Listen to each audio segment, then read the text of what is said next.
Let the room say less. Settle where your shoulders can unclench. Tonight we'll move slowly slow as a bar of steel just lifted from the coals, laid aside to cool, to harden into the shape it was meant to keep. Inhale through the nose to 1, 2, 3, 4. Hold for a beat. Exhale to 1, 2, 3, 4, 5, 6. Most of what you learned about swords and armour is almost kindly wrong. Not because films tried to trick you, but because a medieval battlefield wasn't a flat stage. It was an open workshop where every arrow, every rivet, every hammerhead was a reply to a question the enemy had asked a few seasons earlier. People call the Middle Ages a long night. Listen one breath longer and you'll hear machinery made of wood, rope drawn tight, rivets drinking into steel, a quiet harmony of reaction and adaptation. Each time defense gained a layer, offense learned a new path into the seams. Each time craft solved a detail, tactics changed tempo to use that detail. That isn't darkness, that's a foundry. Inhale 1, 2, 3, 4. Exhale 1, 2, 3, 4, 5, 6. We usually ask the wrong question. We ask, what bizarre weapons did they invent and picture odd shapes born from impulse? The calmer answer is, how did a whole ecosystem solve its problems? That ecosystem included ore from the ground. Labour suddenly dear after a plague, guild rules and measuring sticks, grain to feed a siege line, and the small habits of people who meant to live through a war and still make it home for harvest. In the hush of a study, we open a large ledger. Thick paper, frayed edges, the faint glue of old bindings. On the cover, a small line: innovation does not happen in a vacuum. Each page is an answer we're forced from the living not to look magnificent, not to be told around a fire, but to keep breathing. On the first leaf you find mail, tens of thousands of linked rings flexible. Body hugging. Brave against edges, but vulnerable to shock. A margin note from a smith: if you cannot pierce, make the inside ache. A few pages later, plates appear at the joints and shins, transitional pieces, patched with intent. Turn again and full plate stands up, narrow limbs riveted into moving shells, weight spread by an arming jacket beneath. Not the clumsy legend, a mechanical problem, cleanly solved. A little square in the corner holds another myth, the knight and his undefeatable sword. Once steel covered an opponent in sloped planes and sealed hinges, a sword was no longer the reaper. The weapons that step onto the next page have reach and leverage polearms, warhammers with beak-like picks, hooks that wait for a heartbeat and pull a rider from the saddle. What seems familiar was misleading. What seems strange turns out reasonable. Inhale. 1, 2, 3, 4. Release the jaw. Exhale 1, 2, 3, 4, 5, 6. Creative weapon is not just a strange silhouette. It's a way of using force. A field billhook born in hedgerows learns 3 languages in a soldier's grip: thrust, chop, pull. A man-catcher looks cruel, but it's an instrument of arithmetic, capture for ransom. Gain advantage without a wider spill of blood. A halberd quietly braids 3 tools into 1 spear point. Axe blade. Rear hook, so a person on foot can stand before a plated horseman and not fall. Step back from the soldier and hear the wall. A mangonel drawn by teams of hands is quick and light, but short-winded.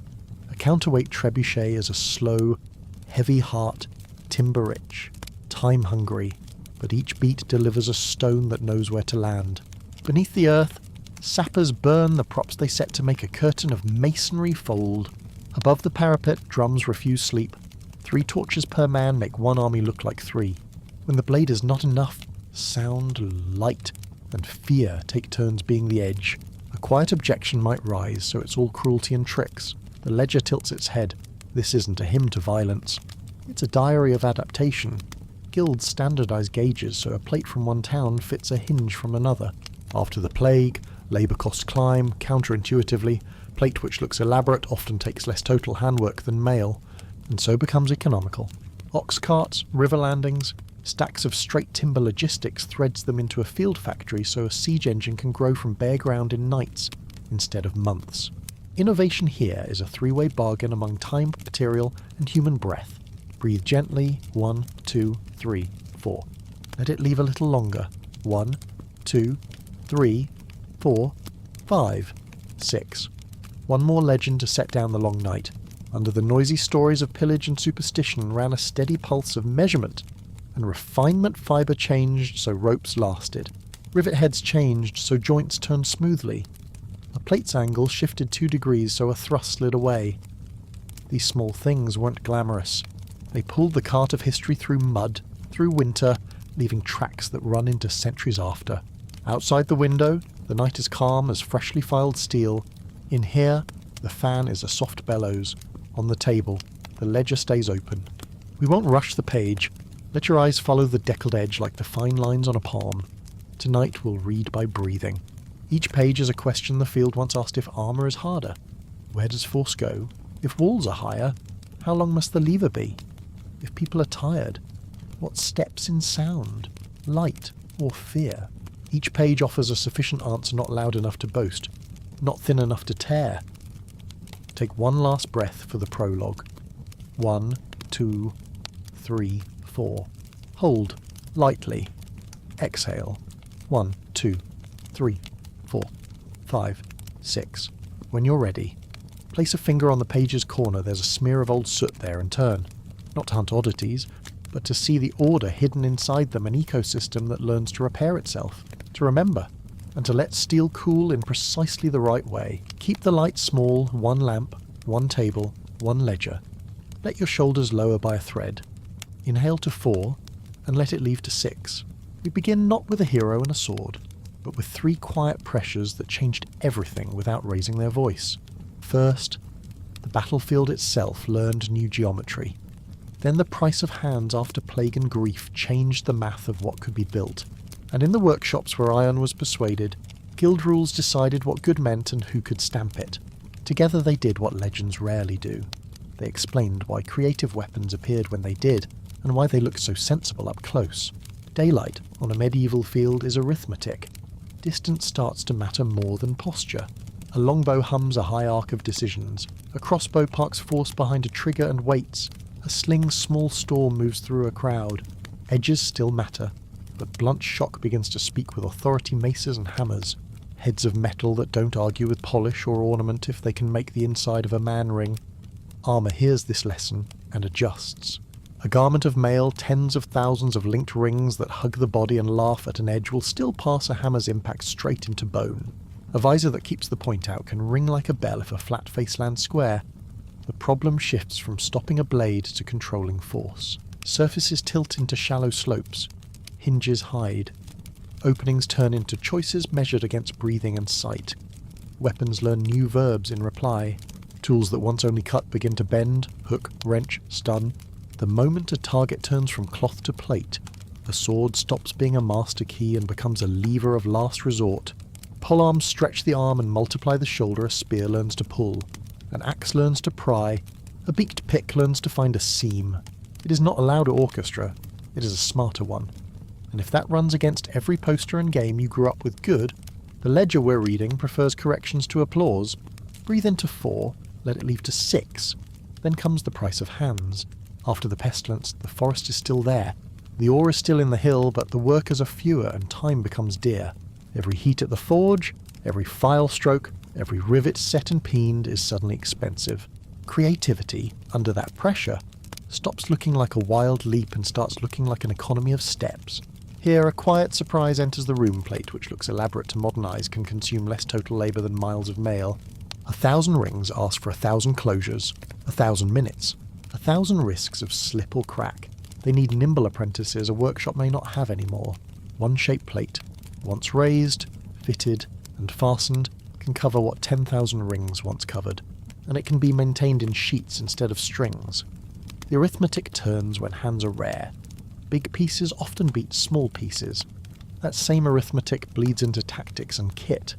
If you can't afford to reinvent from nothing, you borrow from what the countryside already owns. A field billhook that knows hedges learns a soldier's grammar thrust, chop, pull. A woodsman's pole becomes a soldier's reach. Even the arming jacket worn under metal thick quilted. Distributing weight answers both physics and payroll. It makes heavy protection livable, and lets fewer hands do more work by making the work wearable. In the halls where iron's behaviour was taught, the third pressure writes itself in chalk guild rules. Creativity, on the inside, looks like a measuring stick. Standards for plate thickness and temper, for ring diameter and closure, for the angle of a visor slit that will keep a point out without starving a man of air. Masters sign their names in steel with stamps you can still see in museums. Inspectors accept or refuse lots of rivets, lots of lames, lots of bowstrings. Why does this matter? Because trust moves faster than metal. If a knee plate from Bruges fits a hinge from Ghent, an army can be clothed from many towns without rebuilding knowledge each time. If a trestle of straight timber from the next valley meets a counterweight trebuchet plan everyone can read, a siege engine can grow from bare ground in nights, not months.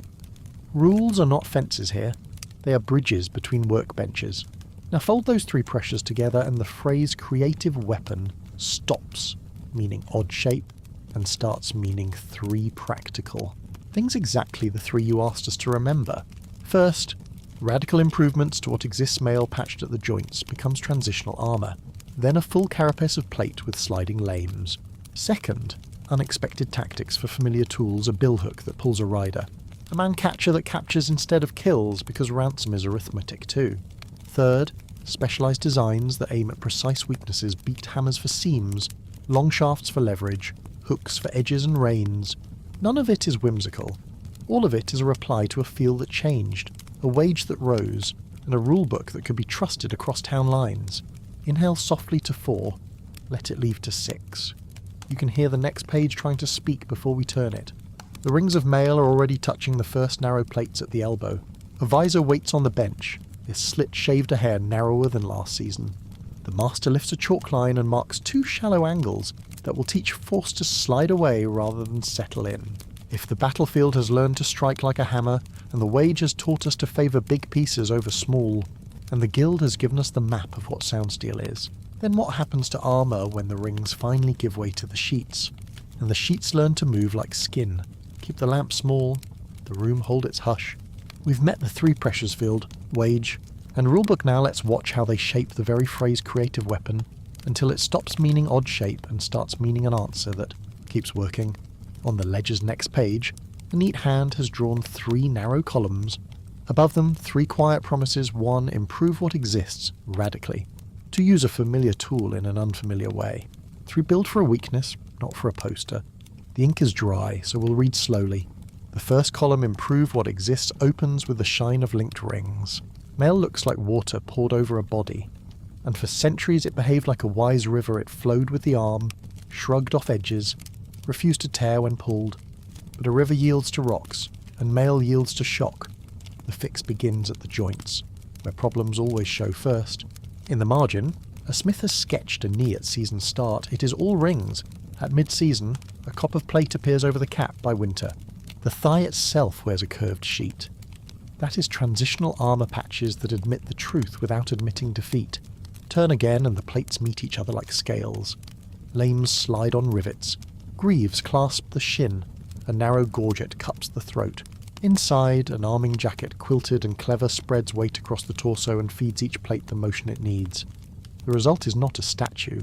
It's a machine for moving. 2 degrees added to a slope. 1 finger trimmed from a visor slit. A hinge shifted half a knuckle. These are not decorations. They are engineering decisions that teach force to miss. If you've heard that plate made men into tin statues, the room smiles politely. Set a hand on a well-hung harness and you can rock it like a door that wants to swing. The second column, use a familiar tool in an unfamiliar way, smells faintly of hedgerows. A field billhook was born to tidy living wood. In a levy's hands it learns 3 verbs: thrust, chop, pull. The pull is the lesson worth money, a curve that shortens reins and unseats a rider. A hook that drags a shield rim down to open a face. What changed? Not the iron, its grammar. Similar grammar sits beside a pole with a forked head and spring cheeks, the man-catcher. It looks cruel, and sometimes was, but the arithmetic behind it is patient. A captive knight is worth more alive than blood spilled on mud. Ransoms feed men through winter, so the fork learns to bite and hold without cutting the throat. Tactics are engineering written on the outside of a tool, when wages rise and hands are few. Inventing a new object is expensive. Inventing a new verb for an old object is thrifty brilliance. And now the third column, build for a weakness, and the page smells of quenched steel. Plate shields broad surfaces, so the smart blow doesn't argue with surfaces, it hunts seams. Enter the warhammer with a beaked pick. One face is flat to ring the inside of a harness and bruise the body. The other is narrow to find a gap, the crook of an elbow. The line where a pauldron laps a breast. The split of a visor. The point does not have to dig far, it only has to interrupt the moving parts. Further down the margin sits the loosened hammer, a head bristled with 4 small flukes, a spear spike above, a long hook behind made to wrench, pierce, and pull from 2 arms' length away.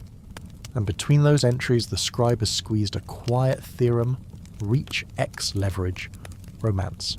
It is the most uncinematic sentence a Battlefield ever wrote. It explains the halberd. That 3-in-1 tool spear for keeping space, axe for transmitting shock, hook for stealing balance. It explains why, even among nobles with fine swords at their sides, polearms do most of the public work when armour grows clever. The sword survives faithful. Excellent, but in the ledger it lives under sidearm, not solution. Myths prefer heroes. War prefers math. Notice how the 3 columns lean into each other. Improve mail with small plates. That invites new verbs in enemy hands, bent, hook, wrench. Those verbs punish the seams. So the plates learn to overlap more cleanly. Overlap forces the hook to be longer. So the pole grows. A longer pole drives the guild to set standards for half diameter and steel socket size so that heads and shafts marry without fuss. Standards make replacement faster in the field, which keeps the men standing when the first line loses tools. You can hear the guild scribes in the background, deciding what a sound rivet looks like, not because they love rules, but because rules shorten the distance between a village smith and a city armoury. And under all 3 columns sits the arithmetic of a changed wage. After the plague, with a labour dear, big pieces beat tiny pieces. A plate you can make once and maintain by polishing is cheaper than 10,000 rings you must close and close again. A halberd head you can forge to a standard and fit to many shafts is cheaper than bespoke experiments. Even tactics obey the ledger. A night of drums and horns to starve a wall of sleep may be cruel, but is cheaper than a month of bodies thrown at stone. You can feel the quartermaster's hand in the margins, adding, subtracting, circling what costs less hands per result. If your picture of creativity was a flash in a genius mind, this page replaces it with a different Lightcraft memory. It is slow, exact, and it remembers what worked last season. That's why improvements become habits, why new verbs survive training, why specialised designs spread along roads and rivers as soon as guild marks guarantee quality. A cart can carry iron farther than a rumour can travel truth. The stamp on the socket says, "This will not split." And so a town orders 20 without tasting doubt. The ecosystem is not an idea. It is a network of trust moving faster than winter. Inhale quietly to 4. Let it leave to 6. Notice how none of this needs theatre. It needs fit, angle, timing, and the patience to correct a myth with a hinge and a slope. Sheet by sheet, the harness becomes a mobile surface that tells blades where to slide. Tool by tool, the pole learns to pull, rather than posture. Rule. By rule, the workshop gains the courage to make parts in numbers. And there at the bottom of the page, someone has added a sentence in smaller hand. Almost an aside, when defence begins to move like skin. Offence stops pretending to be a knife and learns to be a lever. Which raises the next necessity the ledger keeps hinting at, but hasn't yet drawn in full, the moment when rings finally give way to sheets. When the visor narrows and the lames begin to flow, and all those new verbs and weak points line up like targets around a living, moving shell. If the ecosystem has taught us what creativity means, then the next page asks us to watch what happens to the body that creativity must now protect. SFX are key turns, a wooden door size, inside a long room with benches, tools hung in order, a faint bellows breath from a cold forge. Keep the lamp small. Let the room be a guild hall after hours, chalk ghosts on a board, gauges stacked like nested moons, the smell of quenched steel asleep in the grain of the tables. We've met the 3 pressures and watched them bend meaning. Now we follow those pressures into the places that made ideas repeatable.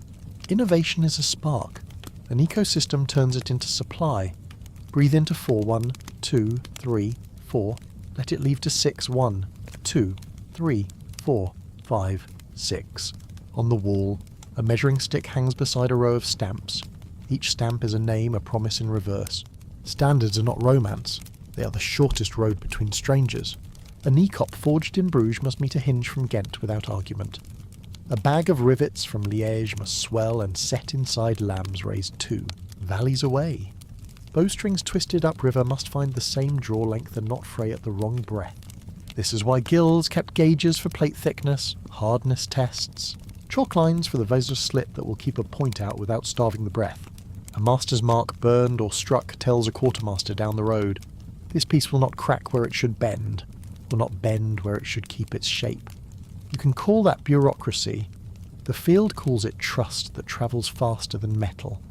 SFX metal stamp kisses warm steel one honest blow, then quiet. Trust thins distance, and distance decides whether a unit stands clothed when the season turns. The ledger you opened in Part 2 keeps showing its arithmetic when labour is dear after plague years. Big pieces beat small pieces. It turns out this is not just true at the anvil, it's true in the cart and on the river. One barge of straight timber and cordage can give you a counterweight frame, and the sling and the axle, a trebuchet borne at the siege line faster, than 10 carts of anything that might fit if we're lucky. One chest of standardised halberd sockets marries 100 local shafts by lantern light. A quarter hour with a draw knife sets a taper, the head. Locks home, the unit has reached before dawn. This is what creative weapon looks like once it leaves the poster not silhouette, but interchange. And because supply is a circle, maintenance is part of the weapon, not a chore stapled to the end. The arming jacket beneath plate doesn't only spread weight, it soaks sweat and spares metal, buys time between polishes. A breastplate that's taken the right slope will shed a thrust and need care, not replacement. A bill hook that was drawn from hedgerow work into levee work goes back to the shoulders with a file pass and a wrap of leather thrift as doctrine. The quiet miracle of the period isn't some carnival contraption. It's the way 1,000 small decisions make a harness livable. A pole arm, serviceable. A siege frame, buildable where yesterday there was only earth. SFX outside the Hall of River slow, a cart's wheel thumps once over a plank. You can stand at the door and watch the ecosystem moving even while the benches sleep oxen dark against a hedge. Hauling timber and rope, a barge nosing a quay with hides, charcoal, an iron bloom. A runner bringing a pattern sketched in charcoal from a town that learned something last month and wants the next town to learn it. Tonight, none of them says the word innovation. They say, in their different dialect, ready by market day, fit at first light, hold under rain. When stories shout about medieval chaos, you can set this picture beside them and let it answer without raising its voice. It also explains the shape of what's spread. If your workforce is thinner and hours cost more, you favour designs that are teachable and repeatable, a halberd that teaches 3 verbs to hands already trained, a warhammer that speaks the new grammar of armour shock and seams without asking for special choreography. Transitional plates you can lace onto. Mail before the full suit is ready, like paving stones laid ahead of a road. The glamour piece, the sword, stays beloved, but the guild marks and the ledgers keep pushing the work toward tools that answer the new physics and the new payroll at the same time. Inhale to 4, soften the jaw. Exhale to 6. When the hall is this quiet, it's easy to imagine innovation as a lonely mind at a bench. The room itself disagrees. You can trace each new thing back into cost, standard, supply, care, after the Black Death, when hands are fewer. Plate which looks elaborate often asks for fewer total closures than miles of mail. Standards let those plates flow from town to town and still fit. Supply and care keep them moving, keep them shining, keep them credible in the rain. In that light, creative weapon is not a spike on a timeline, it's a loop that remembers and repeats. And yet, every loop needs a first step it can land on. The ledger is already tugging your sleeve toward it. A sketch waits at the edge of the page, a sleeve of mail with a pencil oval where the elbow will bruise, a small plate chalk to cup it, a longer, curve reaching down the forearm, a note about a gorget to catch the jaw when hammers start ringing visors. The marks grow more confident line by line, and in the margin someone has written, almost cheerfully, 2 degrees more slope. It isn't a boast. It's a map. Step out of the quiet hall and the night is already following that map on one bench. A sleeve of rings waiting for its first sheet to learn the curve. On one wall, a visor slit shaved by a breath. In 1 yard. A pole learning to carry a hook. Keep the lamp small. Let the steel cool. Somewhere just beyond the door, your edges are learning to become angles, and angles are learning to move like skin. Standards are tightening. Supplies are drifting downriver, and the work of hands is turning arithmetic into iron. Leave the ledger open and the room dim. The guild marks are drying. The carts are on the road. And by first light, measurements will be metal. Let's keep the lamp small, let the room be a quiet armoury after hours' racks of gear in silhouette. A wooden horse for fitting harness, a bench with awls and rivet sets asleep in a tray. Breathe into 4 and let it leave to 6. We'll begin with a garment that moved like water and ruled for centuries mail. Under your fingertips, imagine the weight of it not crushing, just certain. Tens of thousands of iron rings, each closed by a rivet or a tiny weld, linked 4 to 1 and then 4 to 1 again until it drapes from shoulder to thigh like a river of dim light. It does not block the body, it learns it. Mail flows over collarbones, slides at the hip, flexes at the elbow. Against edges, it is wonderfully stubborn. A sword's cut meets a field of little circles that refuse to open at once. A spear point, if it doesn't find a gap, spends its self-dispersing force along threads of iron into the arming jacket beneath a thick, quilted underlayer that drinks shock and spreads weight across ribs and muscle. People say mail was primitive, a stopgap before real armour. The ledger on our table smiles at that. Mail was engineered patience. Each ring was an argument with failure pierce the first and the second holds, stress the second and the third passes the blow along. When the garment was cut to a body and hung correctly, a fighter could move quickly, kneel, rise, run, and not feel trapped. Stand someone in mail under a lamp, and you will see why it lasted so long it solved more problems than it caused. At a price the world could pay, but every solution writes its own test. The field changes. Blunt force starts to speak with authority maces, or hammers. Flanged heads built not to slice, but to shove energy through cloth and into bone. A mail shirt, brave against a razor edge, will pass a hammer's low, heavy syllable straight to the inside of your body. The rings do not burst, the ribs bruise. You stand up after the first hit, you don't after the fifth. Even the helm, a hard cap or pot worn over a coif, can toll like a bell when a flat face lands square. Against this kind of grammar, the river learns it is not a wall. Walk a few paces down the armoury and you can hear another pressure forming far away, and coming fast the bow that draws with a long, patient breath. The crossbow that banks force behind a trigger. Arrows fall like fine rain. Bolts arrive like punctuation. At range, even a good weave of riveted rings can be unlucky not always pierced, but punched. Driven into the gambeson with enough will to make the flesh beneath remember the impact for days. Mail still answers much of what the field throws, but the questions are changing less. Can you cut me and more? What do you do when I don't need to? Watch a man dress into mail and you'll see the logic of layers. First the arming jacket, then chaucers on the legs, then the long shirt or hauberk sliding down with a whisper like grain being poured. A coif at the head rings over temples and then a separate helm kettle. Great helm. Bassinet, depending on the century and purse. The system is modular on purpose. When the Black Death takes hands from the bench and the field, you want equipment you can repair in pieces. A torn panel can be cut out and rewoven, a split ring replaced by patient pliers and a tiny wedge rivet. Mail is a language many towns speak. That made it powerful long after new dialects arrived. A good sword cuts through mail. Stories like clean edges. The field likes angles and physics. A sword used in the wild against decent riveted mail usually learns humility. You can slash all evening and do more to the padding than to the rings. You can thrust, and if the point finds only woven iron and not a seam, it meets a pattern built to refuse a single failure. The trick is not to keep cutting harder, it is to change the verb. Wrestle the target, half sword the blade like a lever, hunt openings at the armpit, the groin, the side of the visor, the hinge of the elbow, or leave the sword at your hip and take up a hammer, a pick, a pole with a hook that moves the man, not the metal. The armoury knows this. Look at what hangs on the pegs beside the mail splints for forearms, small cot plates to cap the knee, a cuissé to protect thigh where the gambeson and rings alone feel thin. These are answers to the shock problem written in sheet iron, small at first. At the places that bruise earliest and worst, a rider who has been tapped a dozen times in the same spot will gladly lace a new curve there tomorrow.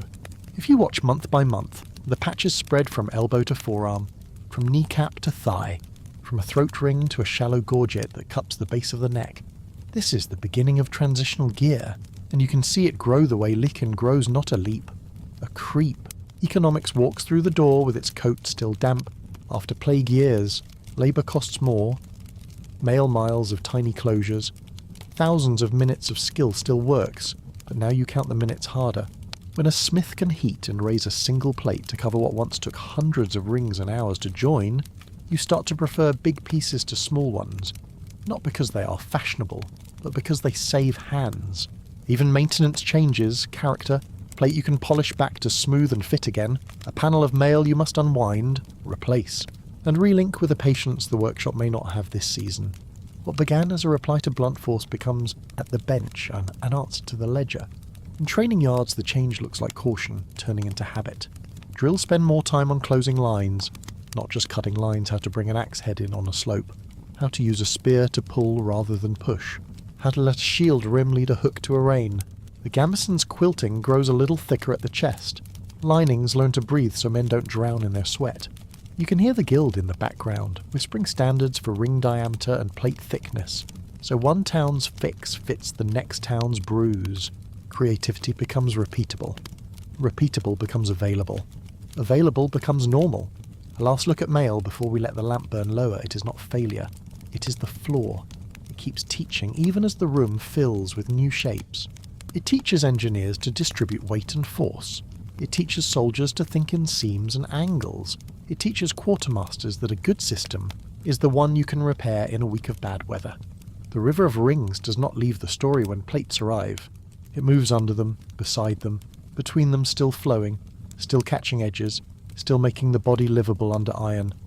Breathe into 4, hold just a feather's weight, let it go to 6. In the hush you can almost hear where the next improvements want to land at the joint that aches, across the shin that keeps taking stones, at the throat where a hammer's echo rings too close to breath. And if a small sheet can keep that echo out, if a narrow lame can turn a blow into a slide, if a visor's slit can trade a finger of vision for a season of eyes, then the armory's pegs won't look the same tomorrow morning. Keep the lamp small. Let the shop be a soft geometry of benches and shadows. The coal bed gives one red blink and then behaves. On a trestle, a long shirt of mail rests like a patient river. Beside it, little bowls of rivets. A pot of tallow. A slate with chalk marks a knee drawn in 3 versions. From rings to curve with wing. Breathe into 4. Hold a feather. Let it leave to 6. This is where the in-between lives. Not the old garment of rings alone. Not yet the gleam of a full carapace. This is the grammar of patches that learned how to become principles.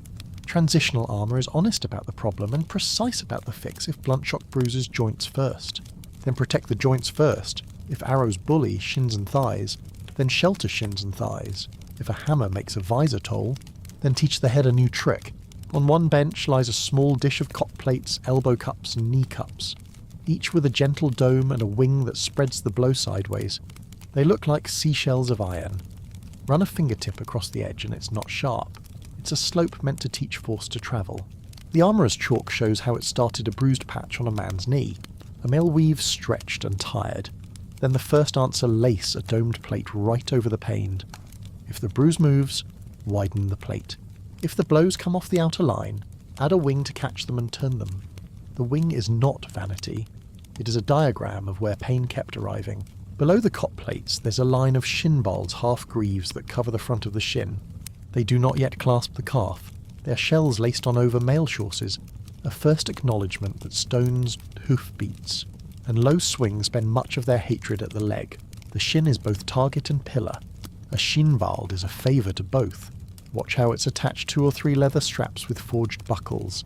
Spacing that gives the muscle room to swell when you climb a ladder and room to settle when you kneel to set a stake. Transitional armour learns early that comfort is protection. A plate that shifts easily lets a man keep moving after a blow. A man who keeps moving is harder to hit the second time.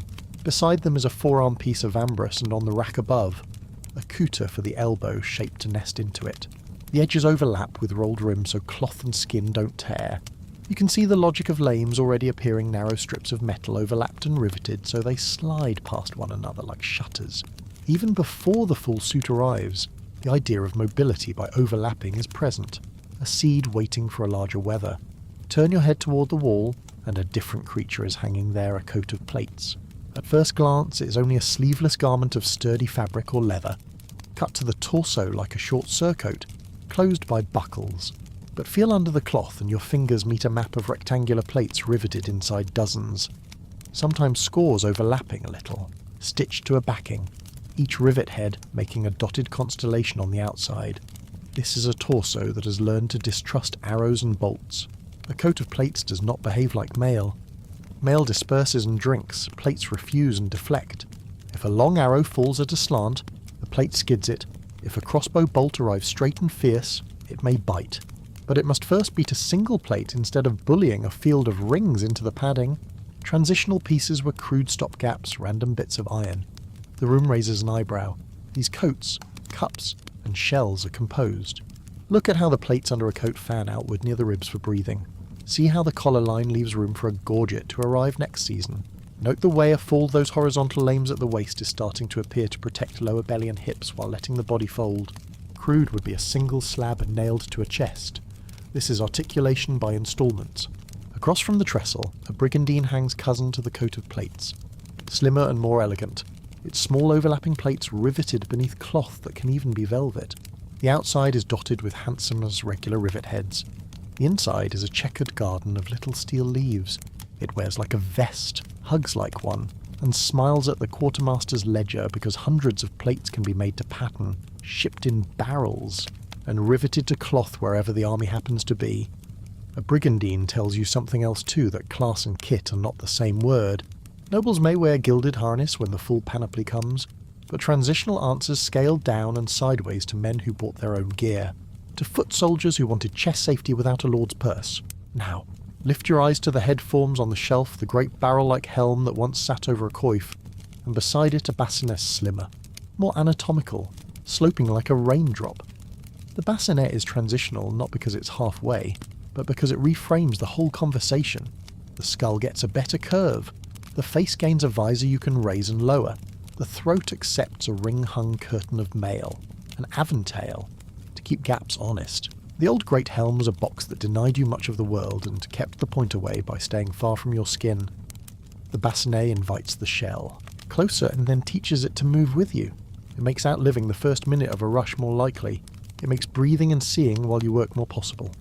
Later, when visors take on a houndskull point to glance blows, you'll be seeing the outcome of a principle that started here, curvature as a weapon. Around the shoulders, small spaulders begin to appear modest at first, like petals overlapping down the outer arm, and then more assertive. The answer another hard fat cuts may be rare against plate, but the line of the shoulder still receives attention from guns of rope and wood, the longbow and the crossbow, and from the angled fall of any heavy thing. Spaulders behave like awnings, and near the armpit, round Visajau's little target plates sprout to guard the soft place where arm meets breast. Transitional armour is full of these little admissions that the human body has doors that must be guarded even as the walls thickened. Take a slow breath in for 4, let the jaw soften, let it leave to 6.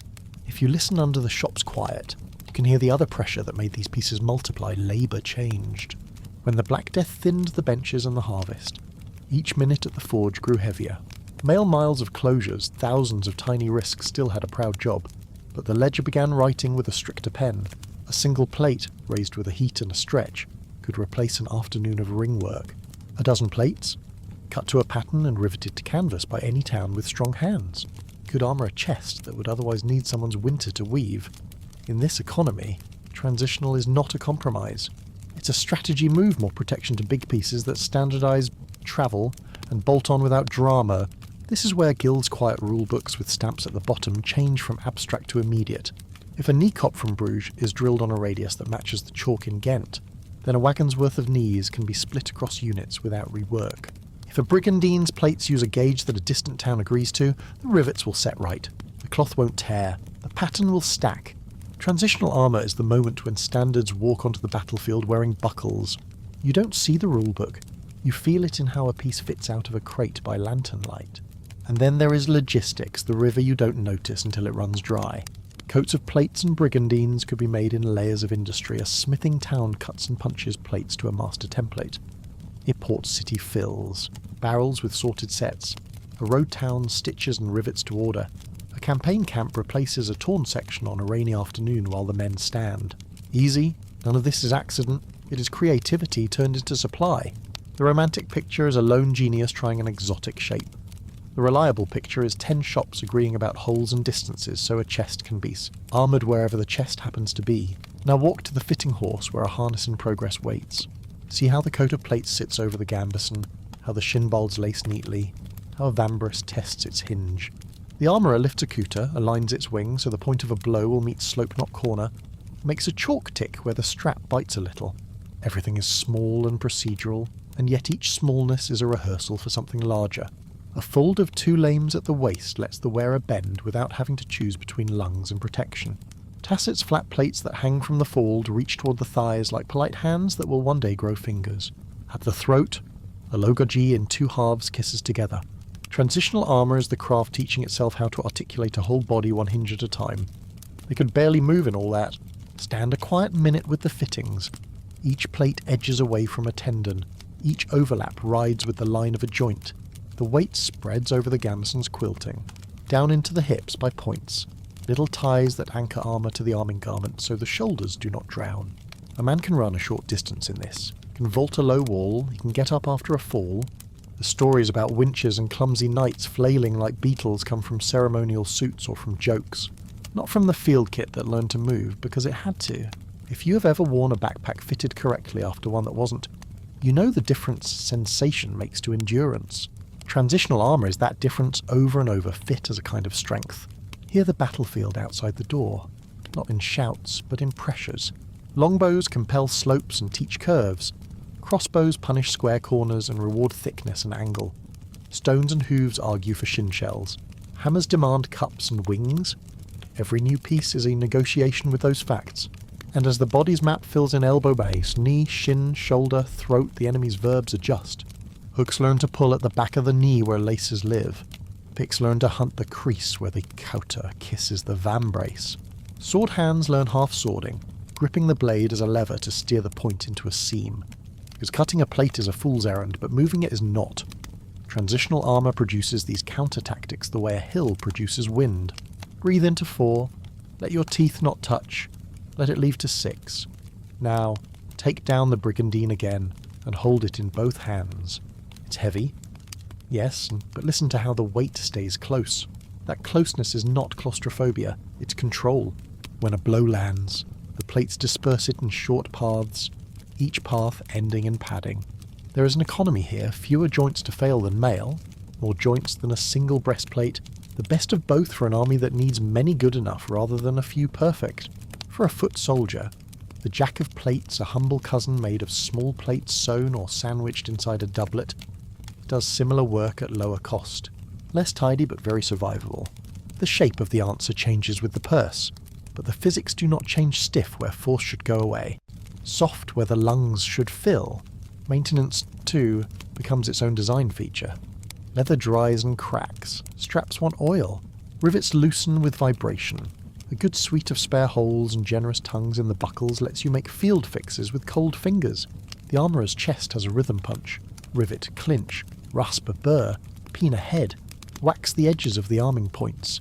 A system that expects care is strangely more durable than one that pretends not to need it. Transitional armour expects care. That humility is part of its genius. Look again at the bassinet. Early ones show their ears under a mail coif. Later ones wear a visor with a nose that slopes to shed points. The hole for seeing the ocularium narrows by a hair season after season, not because anyone liked blindness, but because the brain learned to trust motion at the edges and sound to make up the difference. And because a single narrow slot is still a wider field than a great helm's letterbox. The Aventel's rings knit to the rim in a Vavel's line little loops that accept laces so you can remove, mend, and rehang the curtain. Modularity is what makes an ecosystem resilient. Transitional armour is modular before the word existed. Stand in the doorway a moment and picture the unit outside in training. Not a joust, not a pageant. A line of men with varied kit, some mostly in mail with elbow cops and knee cops laced on. Some in brigandines with sheenbolds and vambraces. One or two with a fold and tassets beginning to make a skirt of metal over the hips. Heads in bassinets with a scatter of visors, some raised, some down. Shields smaller than older days because more confidence in the shell means the left arm can be a weapon too. The sergeant's voice is patient and exact angles, not heroics. Hooks after pushes, step into the slope, not the flat. The look of the force is uneven because the world is uneven. Purse, town, year, and wound all have their votes, but the trend is unmistakable. Rings kept for flex, plates added for refusal, hinges invented for living through movement. If plate was better, why not jump straight to it? The chalk on the armourer's slate answers without words, because iron is mined in seasons and men are trained in years. because you don't unlearn a good system until the new one proves itself on many backs, and many fields, because the price of hands has to make sense, and you cannot will a workforce into being with a wish, because the enemy is learning too, and you cannot bet the campaign on a single experiment no one else can repair. Transitional is not ready. Transitional is how readiness is made. Let the breath come in quietly to 4. Let it go to 6. The shop is dimmer now. Tools look like little silhouettes. If you stand still enough, you can sense the direction. Everything has been moving, cups became counters. Shells learned edges. Plates acquired lames. Visors learned curves. Skirts learned to hang, throats learned to kiss shut. The body inside begins to feel held rather than wrapped.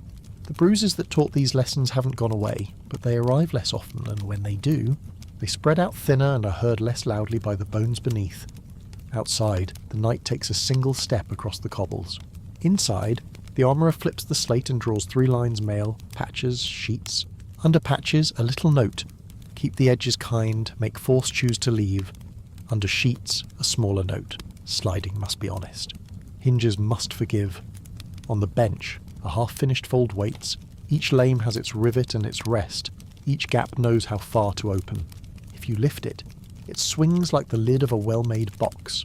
And there, at the very edge of the shop's light, a breast with a first ripple runs down into those lames, a hint of how a chest will one day meet a belly without stealing breath. The coat of plates behind it looks suddenly like a prototype for something that hasn't had its name spoken yet. The brigandine's dotted face looks like a memory of how rivets first learned to hold families of plates to a single will. Nothing has jumped. Everything has walked. All the verbs we've learned refuse, deflect, slide, hinge, hang, overlap are ready to be spoken in a single sentence that doesn't yet need to be said loud. Keep the lamp small. Let the forge breathe once more and then stay. Somewhere in the shop a strap dries. A rivet cools. A line of chalk waits for morning fingers. And on the fitting horse, a shell that is not yet whole or ready moves like skin when you touch it, just enough to make you wonder how the next curve, the next angle, the next kindness to breath will feel when it finally settles into place. Keep the lamp small. Let the armoury be one long exhale after midnight benches quiet. Tongs sleeping in their own shadows. A wooden form standing patient in the centre, like a person who agreed to hold still until morning. On that form hangs the answer the last 2 centuries wrote in small letters first, and then in capitals plate. Step close. Don't rush your eyes. What looks at first like one gleaming shell is really many thoughts agreeing with one another. The breast is 2 ideas stitched together at the upper chest, sometimes called the breast proper, and the placard that runs down into the belly, shaped with a shallow point to invite anything falling from above to slide off to one side rather than settle in the middle. Below the placard, a short skirt of narrow lames, the fold overlaps like careful shingles. From that skirt, flat tassets hang to guard the top of the thighs, meeting the cuisse plates that sheath the legs. At the knees, broad Pauline's knee cops wear wings that sweep outward, so a blow must choose a slope and leave. The greaves hug the shin like restrained mirrors. The sabatons at the feet taper in little fish-like segments so the toe can flex and find a stirrup. Or a rung. Around the neck, a 2-part gorget closes like a pair of parentheses, and above it the head is a decision between shapes, a sallet that streams to the back in a tail to cover the nape with a lifted bevor to guard the jaw, or an armette that closes about the cheeks like cupped hands and carries a visor with a nose that makes even iron look aerodynamic. At the shoulder, plate spaulders or pauldrons overlap the upper arm. Down the arm a rear brace, a couter, and of embrace repeat the language of lames and slopes until the hand finally disappears into a gauntlet whose little finger plates ripple when you touch them, each one a syllable in the sentence you may move. It is not a statue, it is a grammar. Run your palm along the breast and you feel a ridge, then another fluting, a signature of the Gothic style that looks like decoration to a hurried eye, but is really rational sculpture. Every flute is a spine in miniature, adding stiffness without much weight, giving force an excuse to travel away. If you tilt the lamp, the flutes throw small shadows and you can trace how they knit with curves elsewhere. Persuasive geography telling blows to take the long way around. This is the essence of late medieval plate shape is strategy. A plain curve can be good, a ridged curve can be wiser. The armourer has to pay for every ounce with labour and time. Flutes are a bargain, buying strength at a discount. Plate made men into statues heavy, clumsy, helpless without a crane. That story is a souvenir from pageants and tilt yards, where tournament harness grew thick and specialised for short. Violent games on straight horses. Field harness is another animal. Watch a man go into a well-fitted suit and you will learn the difference between weight and distribution. Plate hangs not from the neck like a millstone but from a web of arming points, little laces that tie the armour to a padded arming jacket beneath so. The load goes into the strongest frame the body owns hips and shoulders together. The girdling of the placard and fold puts mass near the centre. The points at the cuisses tie the legs to the belt line so the thigh plates move, as if they were part of the leg, not luggage strapped to it. A person in such a suit can kneel, squat, vault a low wall, mount a horse, run for a burst, and most important, fight after falling down. Because the joints are articulation first, armour second. If you've heard the beetle on its back joke, the armoury smiles without malice. It's a good tavern story. It is not an engineering report. Let your breath find an easy square. In for 4, out for 6. Plate exists because the field changed and because the shop changed. On the field, longbows began throwing rain and crossbows began throwing punctuation drops and dashes of energy arriving at all angles. Mail dispersed that energy. Transitional plates refused it at the places that bruised. Plate as a complete language answers the whole body with the same refusal angles to slide what can be slid. Thickness to stop what cannot be slid. Overlaps to move where joints demand movement. In the shop, meanwhile, the arithmetic we met earlier kept writing after the plague. Hands were dear. It is costly to close ring after ring for months. It is economical to raise a breast in a day of hot work and then to maintain it by polishing, rather than by weaving. 1,000 closures become 10 proper closures, buckles and straps, hinges and turning pins, and then the rest of the time can be spent keeping surfaces honest. This is why plate often looks like wealth, but was sometimes thrift in disguise. Big pieces that last beat tiny pieces that tire. Walk around the wooden form and crouch a little to eye level with the visor. The slit is narrower than its grandfather's, because a century of bruises taught a low, hard lesson about eye lines and points, but there are 2 tricks hidden here to keep sight from dying. First, the slit is narrow forward, yet the visor is wider side to side, so you can read the edges of movement without offering a clean vertical slot to a point. Second, the curvature around the slit is intentionally fussy. There is always a way for an arriving thing to meet an angle before it meets an opening, no. Broad flat around the eyes to invite a perpendicular shot. The visor isn't a wall, it's a roof over a balcony. Now put your palm on the fold and swing it very slightly. Feel the sliding rivets some holes around. Some are slots that let the lames open and close like a quiet bellows. The same trick repeats at the elbow, the knee, even the knuckles. The message is simple movement is not a courtesy. It is the point. A suit that refuses to move will save you from one blow and hand you to the second. A suit that moves will spend energy, share it with the padding, and then ask your legs to answer with a step. If you want the aha that put plate over the line for a generation of soldiers, it is this sound more than any abstract promise, the glancing noise. Stand a harness in a drizzle of arrows and you hear it skitter, ping, slide, like rain on slate. Not always, a cruel angle, a close distance. A heavy quarrel from a good crossbow can put a dimple in a breast. Split a seam. Drive a dent that the padding will remember for a week. But the dominant experience is not piercing, it is bouncing. And the body inside that hears bouncing instead of biting stands taller. Fights longer. Keeps the left arm free for a polearm or a shield smaller than the old days. Morale is a piece of equipment too. A good sword cuts through plate. The physics are not scandalous, they are merely stubborn. A sword is made to cut and thrust against things that give cloth, flesh, ring fields. Plate is made to not give and to turn. A cut across honest steel burns energy on the slope and leaves a scratch, not a wound. A thrust can do work, but its work is finding the seam, the armpit behind the bossagery, the inner elbow beneath the cooter's wing, the groin where the tassets open when a step is too long, the ocularium if fortune and error kiss. On purpose, soldiers learn to turn the sword into something besides a sword to half-sword, hand on the blade to make a short, precise lever, to deliver a mordau, a murder strike with a hilt as a hammer, to use the cross-guard like a hook. But even those tricks are confessions when plate rules the room. Leverage beats romance. That is why the walls of this armoury have more polearms than poetry. The pole gives you reach, angles, torque, and time. Breathe. In for 4. Let it leave to 6. The lamp holds steady. There is a second aha that happens in quieter rooms than this. With ledgers and stamps, plate is a system you can organise. Workshops in one city can raise elbows that match the rear brace sockets of another. A smith can send out leftover breastplates and know that another shop's placards will pair with them in a pinch if measurements follow the guild. Gauge. Patterns for gauntlet fingers can be cut by boys who will never see the man who wears them, because a master has written the intervals in chalk big enough for the year to read. This is not a romance about brand names, it's a practicality about modularity. Plate makes sense in a world where transport is slow because agreement travels faster than wagons. Watch how plate cooperates with mail instead of insulting it. Under the arms and at the groin, you'll see Voider's panels of mail stitched to the arming garment to serve where plate refuses to pretend. The better the plate fits, the more those Voiders are small and strategic, but they rarely disappear entirely. Because even the best hinge is not a miracle, and the body has to breathe. This is why repair chests in camps carry both polish and pliers, why a saddler can be as valuable as a smith, why a sergeant who can lace points correctly is a friend to the man marching in the second file. Plate does not survive alone, it survives as the captain of a team.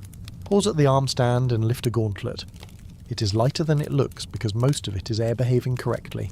The metacarpal plate over the back of the hand is a firm declaration, but the fingers are rows of lames that flow when you curl them and lock when you strike. Look inside and you'll find a leather glove stitched to the steel comfort is a budget item. Grip is survival. When the knuckles meet a polearm's haft, the lames nest and become rigid. When they meet a buckle, they part like a polite doorway. These little behaviours add up to a manner of fighting that expects control, not only rage.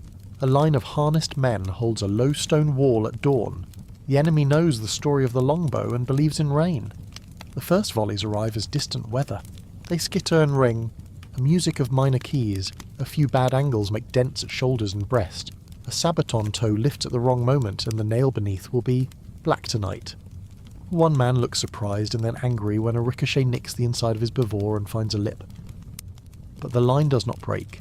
Shields stay low, polearms stay forward. In time the archers move closer because they must, and closer is where plate prefers to argue. The moment the range is shortened, verbs change: pull, wrench, trip, point for the seam, slam with the hammer face, split the formation by levering bodies rather than slicing surfaces. The lesson is not that plate is magic, but that angles, distance, and patience make a kind of invulnerability that stories never remember. Because stories love single blows and the field rewards accumulated small advantages. When people speak about Gothic harness, they mean more than flutes. They mean a tone, a sculpture that thins toward the edges, that stretches the spine of a pauldron into a proud point to shuck a glancing strike sideways, that lets the cuisse reach a little farther down so the tasset can be shorter and freer, that favours long lames where a bodyline is long and shorter lames where a joint bends sharply. It is the mature grammar of what if iron behaved like skin most of the time. Beside it you could set a Milanese suit rounder quieter, thicker in places, and you would not be seeing right versus wrong. Only two dialects of the same language, one preferring ribs, one preferring domes. Both got up when knocked down, both converted shape into time. Maintenance is not a chore on the back end, it is part of the design. The finish you see might be polished bright, it might be blued or browned to resist rust. It might carry proof marks later when pistols begin to matter, but in our window it most often carries the faint mothwing swirls of daily care. Straps drink oil. Rivets are listened to like small animals if they click. The armourer hears a story about a slot that has worn long, or a hole that has stretched. After a march in rain, the tents become clinics, leather warmed and greased. Edges filed smooth where a burr raised its head. Points retied where sweat ate the wax in the twine. The suit insists on being alive with you, in return it asks to be kept. The bargain is fair, iron serves. Man tends. There is one more reality to put under a lamp before we let it dim further, if plate feels like a victory for defenders. It is also a compass for attackers. The moment the body wears moving slopes, flats become rare and seams become famous. Attackers lengthen handles to build moment. They teach the head of a warhammer to speak in two languages, flat for shock, beak for entry. They give the lucerne style 4 little teeth to bite when it lands and a long back hook to pull riders from saddles and men from balance lines. They teach a halberd to change jobs without changing hands, thrust to keep space, chop to punish posture, hook to erase it. Even the humble billhook from Hedges learns city manners in a crowded press. Curve beats straight if your goal is to steal rather than split. Plate does not end the conversation, so it turns up the vocabulary. Listen a moment to the labour that made all this plausible. We often talk about genius and skip the bench strength that genius requires.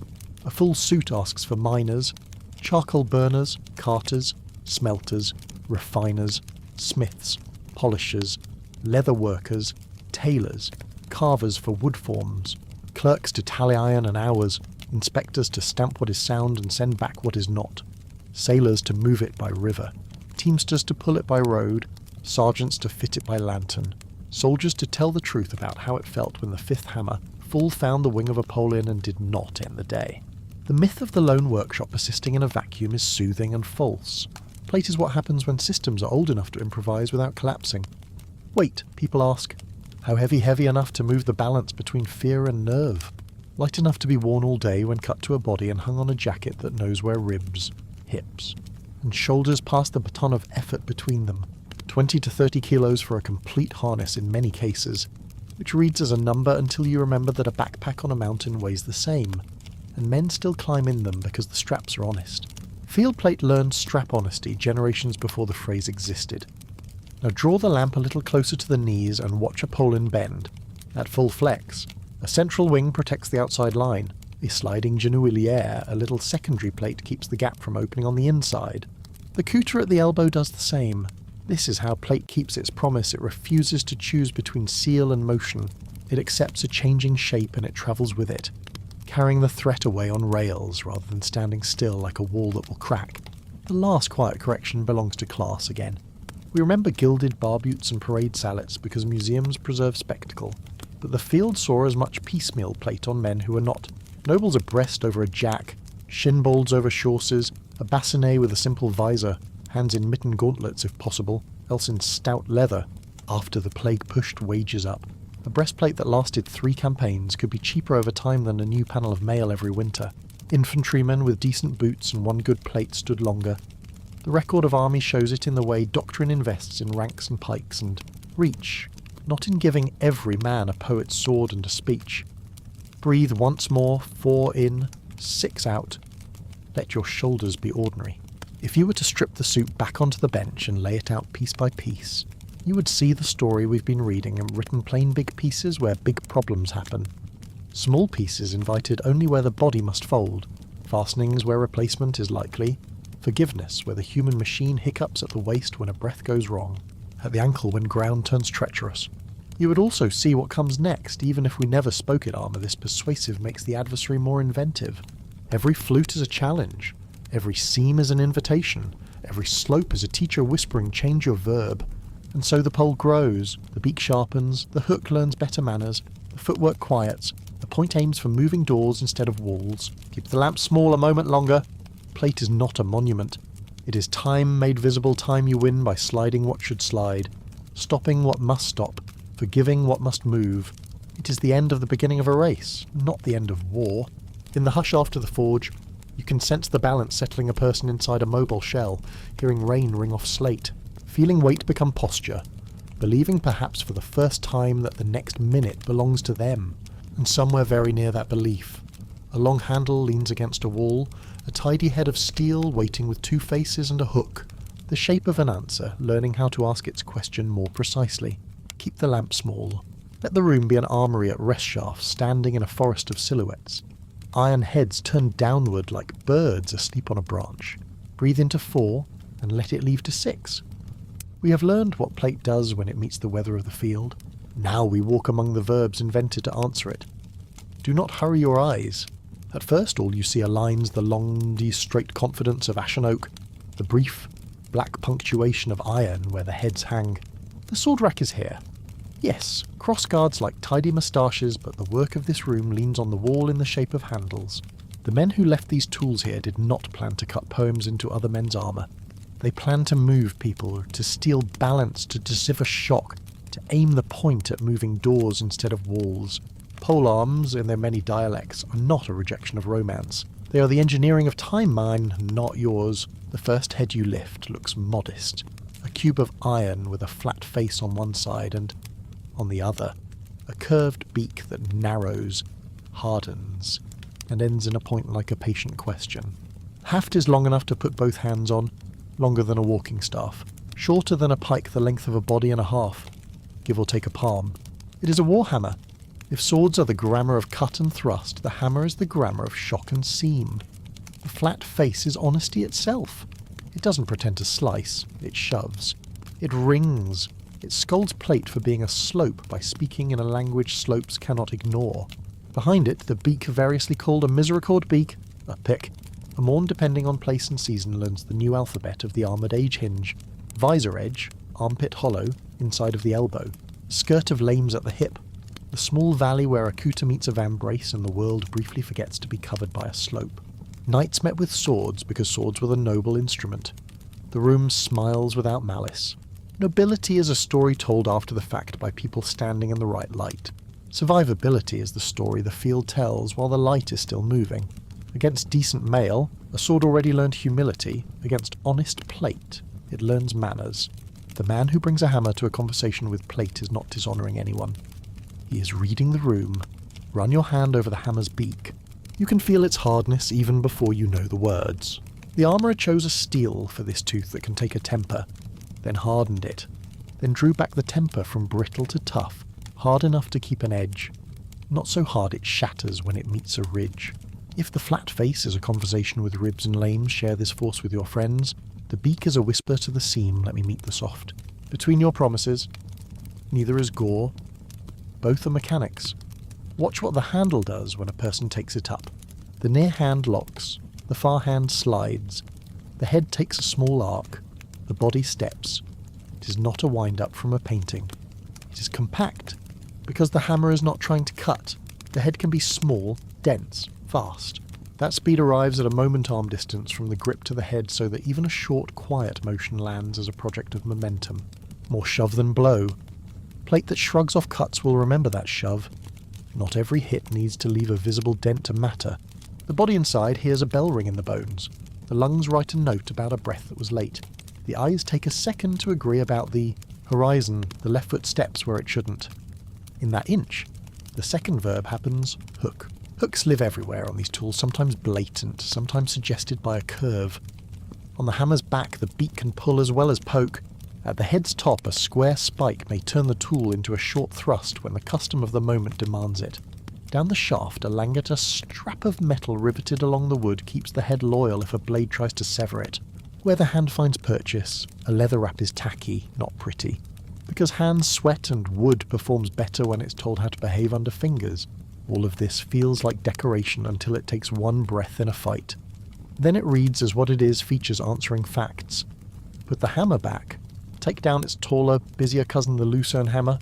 It brings with it a roadmap of Swiss patience towns that decided infantry could be the wall and the spear at once.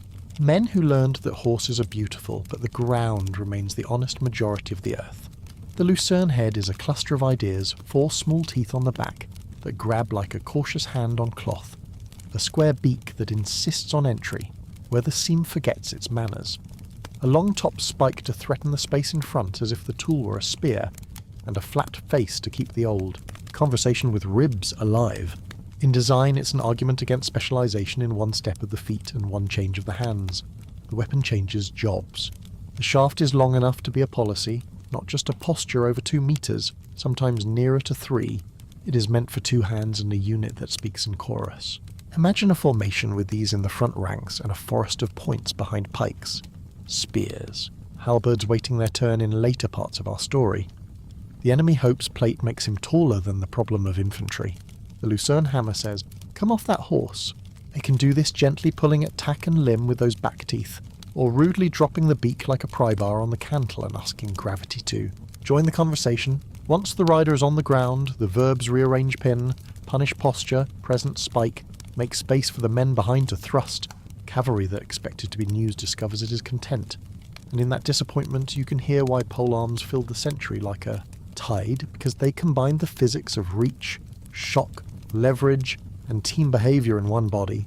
Polearms are crude farmers' tools beneath the knightly art. The truth is kinder and more exact. Some polearms descend from tools because tools solve real problems with simple shapes. And war is a factory for real problems, but nothing in the head of a Lucerne hammer is accidental. Tooth spacing is chosen with hands that have tested it against cloth and strap. The beaks section is a geometry lesson about penetration versus snag. The top spike's length is not theatre, it is a way to own space a heartbeat longer than the enemy's arm. This is not a pitchfork pretending, it is insight on a stick. Stand still and feel how the handle changes a human. Even a modest person becomes longer. With 2 hands apart, that person gains the ability to steer the head in an arc and then break it mid-flight, to redirect, to test, to feint, to cover break. Cutting weapons ask for the courage of committing. Leverage weapons ask for the craft of adjusting. When a hammerhead meets a breast and glances because the angle is wrong, the hands can reverse, change the verb to hook, and make value anyway. When the enemy steps in, swords tend to encourage that the long handle becomes a bar, a frame, a doorway that the owner can slam shut or open at will. A sword is a line, a hammer on a pole is a line that pivots. In the hush you can also hear how Plate itself writes the spec sheet for these weapons. Ridged shoulders beg for faces that don't care about ridges. Narrow visor slits beg for quiet points that can be parked where they will be found later, rather than thrown like dice. Hip lanes that fan in a skirt beg for downward hooks that take a step away, so the second rank's points can do work. Plate that brings confidence tends to bring predictable footwork. Predictable footwork tends to meet angles chosen by the longer arm. These are not stories about cruelty, they are stories about mechanics. Lift the hammer again and turn it sideways against your shoulder half-staff. The change is small, the consequences are large. Now your hands are close, the head is near your forearm. The long tail of the haft reaches behind you like a tail ready to be a trip or a thwart. In this posture, the hammer becomes an answer to someone inside your reach. One end jams, the other end reminds. Many fights aren't blow against blow, they are shapes against mistakes. Polearm users train shapes, not just strike's roof, gate, shepherd's crook, window. The hammer belongs to all of these, because it has faces for every letter. A small thing the armoury will tell you if you listen haft's flex. Not like bows, like honest living wood. That flex is not a flaw to be banished. It is a buffer that saves wrists, stores a whisper of energy, and makes the head feel alive instead of dead. A steel shaft would transmit shock and break hands. The good ash or oak shaft takes a little of the world and softens it before giving it back. That softness is why long weapons stay in hands late into the day. The math serves the body pays the math back by keeping the point where it belongs. What about armour under the head field plate is not naked steel hung in air. It is steel over padding over bone, often with mail at the joints for good citizenship. A hammer's flat face engaging the breast traffics most of its energy into the gambeson beneath, asking it to spread the insult. It's enough. It isn't always a story for the painter. The beak. Though that quiet tooth learns to arrive at edges and corners. The inside of an elbow is not a crime scene. It is a policy failure where protection must be thin to let blood keep its promises. A good beak feels for that thinness with the body's big emotions restrained, almost like threading a needle with the shoulder instead of the finger. When you meet courtly manuals later that teach half-swording, it is not because men fell out of love with swords. It is because everyone learned that guiding the point beats throwing it. Imagine a training yard at evening. 2 harnessed men, both field suits full sliding, tassets behaving, bassinets with visors lifted for air, then lowered for work, swords at hips, yes, but in hand, hammers. One short, one lucerne. They begin not by striking, but by walking the distance between them, closing, opening, testing how the long handle discovers lines a sword ignores. The lucerne user presents the top spike like a spear, then tilts the head so the back teeth become the point of conversation. His partner meets it with the flat, not to block but to guide it down, then catches it with the beak and walks it out of the way. No clangs, no heroic wind-ups. Small, convincing movements that tell each man where the other man's centre is hiding. When a mistake appears a foot too parallel to the other, a shoulder that forgets to drop the hammers, write on that mistake flat for fluster, beak for seam, hook for posture. 10 heartbeats later, both are still standing and both know something new about how iron changes minds. Walk the rack farther. Touch the langets, again those straps running down the shaft from the head. The sword loves to cut wood when it can't cut the man. Langets tell the sword not today, and they spread the head's load so the top of the shaft doesn't split under lateral quarrels. The rivets that hold langets are peened, mushroomed over so they won't shake loose, but not so tight the wood cannot breathe. Small mercies like that keep weapons in circulation instead of in the scrap pile. The most creative thing about medieval weapons often isn't the head shape. It's the way the whole system expects maintenance and designs for it. Heads that can be repinned, shafts that can be shaved and rewrapped when sweat raises the grain, leather whose job is to be replaced every season without apology. If the Warhammer was so good, why carry a sword at all? Because fights are not one map. A hammer is a crown tool against armour and a fine negotiator in a press. A sword is a key for when the fighting spills into places where reach is a liability, doorways, stair turns, the sudden tangle where bodies fall and a long haft becomes more handle than leverage. The truth from the field is not this replaces that, but this leads and that follows. On many belts the sword is plan B. It is a good plan B to have. Now, step back and hold both hammerheads in your hands, one after the other. Notice how the edges are not knife edges. They are edges with ideas. A completely sharp beak would chip and stick. A too blunt beak would skate and scold, but never answer a seam. What you feel is a shape found by long practice against armour that was busy fighting back. You are holding co-evolution armour teaching weapons where to insist, weapons teaching armour how to slope. The line between them is not a wall. It is a river where the banks erode and deposit in turns. Let us put one careful hand on physics, because it is the friend of sleep and the enemy of confusion. A warhammer's flat face delivers impulse over a small area. The impulse produces stress in the plate. Some of that stress becomes plastic. Deformation a dent if the yield point is surpassed. Most of it becomes a wave that the padding eats. The padding is the secret hero-stitched layers of linen or wool gambeson that turn one hard thing into many soft arguments. The beak, by contrast, reduces contact area drastically, increasing the pressure for a given force. It seeks regions of lower stiffness holes, visor slots, joints elbow crease, and edges because a slope in the middle of nowhere is a bank. An edge is a culvert. The long handle gives you moment force times distance so that your shoulders and hips, not your wrist and elbow, do the heavy thinking. You can do all this math, or you can say what the field said: don't swing hard, swing right. In for 4, 1 quiet hold, out for 6. We should talk about noise because it ruins and saves. The sound of a hammer on plate is not like a movie's. It is a short wooden thud with a metal click inside it, and sometimes a bell if the hit is clean on a helmet. That bell is not merely atmosphere, it's information. The man wearing the helmet hears it at once, with his own head as the chapel. For some, that bell is the first argument towards stepping backward. For others, it's the drumbeat of training chin down, eyes level, breathe, left foot forward, answer with the hook. Weapons change minds not just by what they do to bodies, but by what they say to nerves. Polearms, especially hammers, are conversationalists. We should also say a word about hands. Two-handed use is not always possible. Shields, torches, standards, ladders, reins, all the ordinary jobs of war steal fingers. Many hammerheads earn their keep with shorter siblings, one-handed hammers carried by riders or by infantry with shields. The verbs are similar, the scale changes. A rider with a short hammer is a printing press of shocks, stamping whatever comes within arm's length with statements that armour cannot easily ignore. A foot soldier with a shield and a one-handed hammer writes in italics jam, bump, beak, hide behind the rim, look for the seam. The long-hafted cousins write in block capitals. Together they publish the day's news. Now walk to the door and look out as if the night were a field.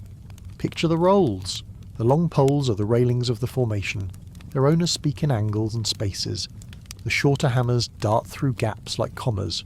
Behind them, other verbs wait. We will meet them in a moment when we come to axes with hooks and spears with tricks. But for now, this much is enough. The plate age rewarded those who could decide distance. Hammers and their kind did not merely hit. They edited fights. The Lucerne name tempts us to lock it in Switzerland and close the box. Ideas travel. The four-toothed back, the long-top spike. The beak these features emerge wherever infantry are asked to stand ground against things that want to move through them quickly. Town militias, princely retinues, mercenary companies, a dozen economies converged on the shape because the shape paid its bills. You will find cousins with different accents: Italian martello d'arme, German streithammer, French maillet de guerre. Debates about dating and precise taxonomy offer sunlight hours and museum labels. At midnight the lesson is easier when plate teaches. Hammers listen. Take one more look at the beak under the lamp. See how the last inch is not a needle but a slightly rounded conical point. Needles break. This point arrives, then keeps going after meeting cloth, leather, mail. You can almost feel where it wants to park near the hinge of a visor, under the edge of a pauldron, inside the lip of a Poland's wing. When manuals later say winden and fuelen wind and feel they are not being poetic, they are telling hands to listen along the edge until the edge stutters. That stutter is a seam. The hammer finds it as readily as a guided sword does. The difference is that the hammer brings other choices the moment the seam moves away. Ask the room about fatigue. Hammers look like work. They are work. But they are economic work for the body that trains. A big cut with a sword spends grip and deltoid in one throw. A good hammer strike spends legs and hips through a short lever larger muscles repay. The loan more easily, and two hands share the debt.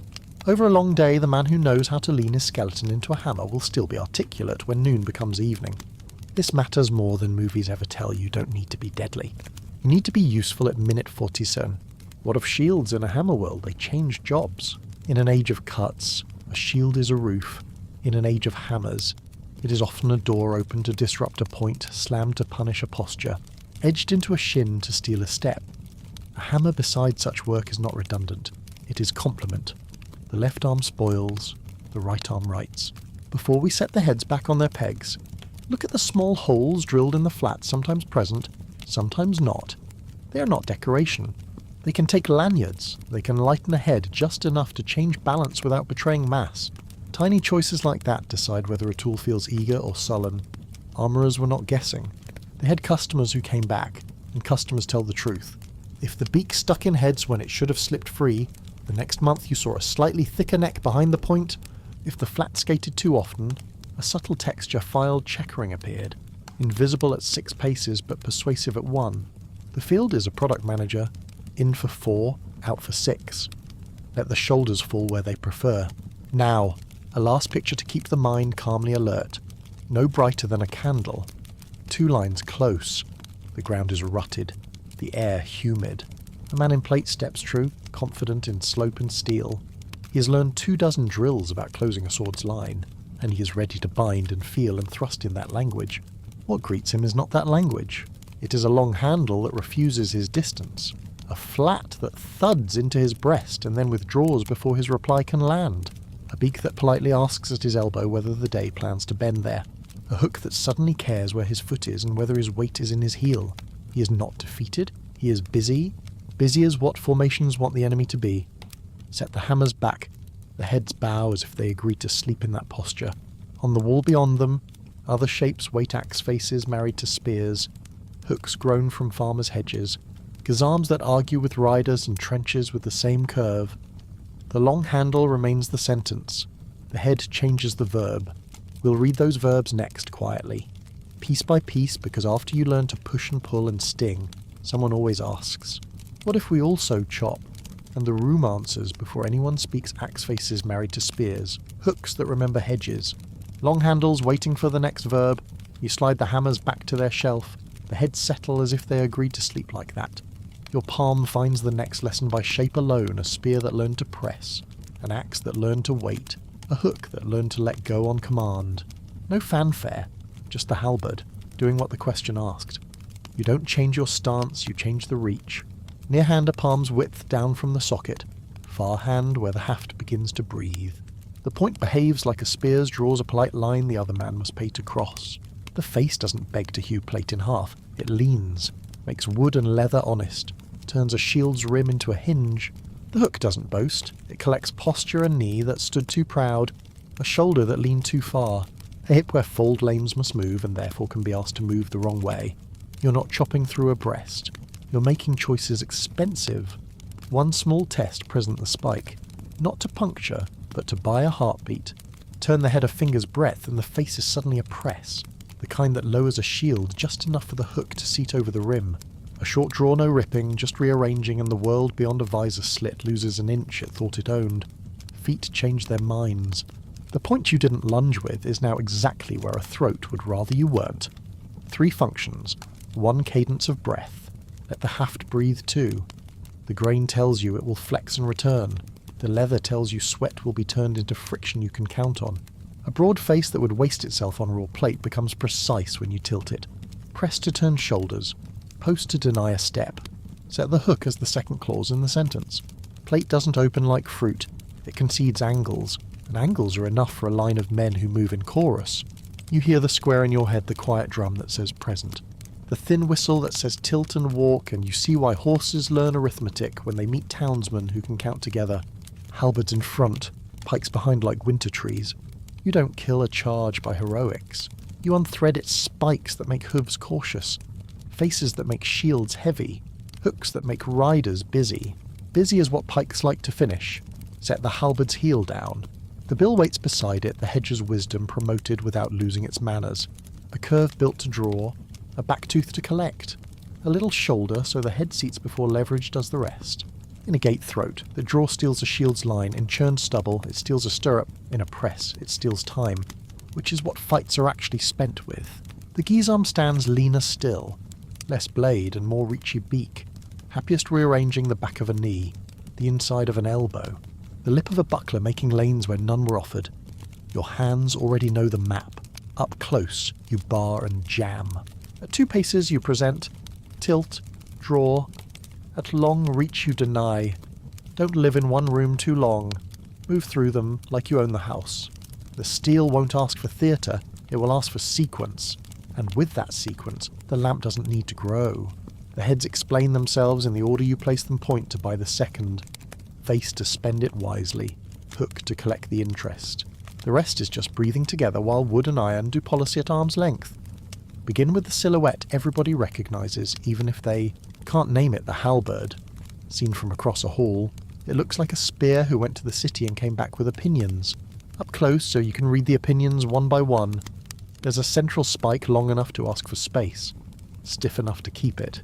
There's a broad axe face, not the crescent of a woodsman's tool, but a lean blade. Its top edge sloped back toward the spike, so energy can travel into the socket instead of tearing away at the joint.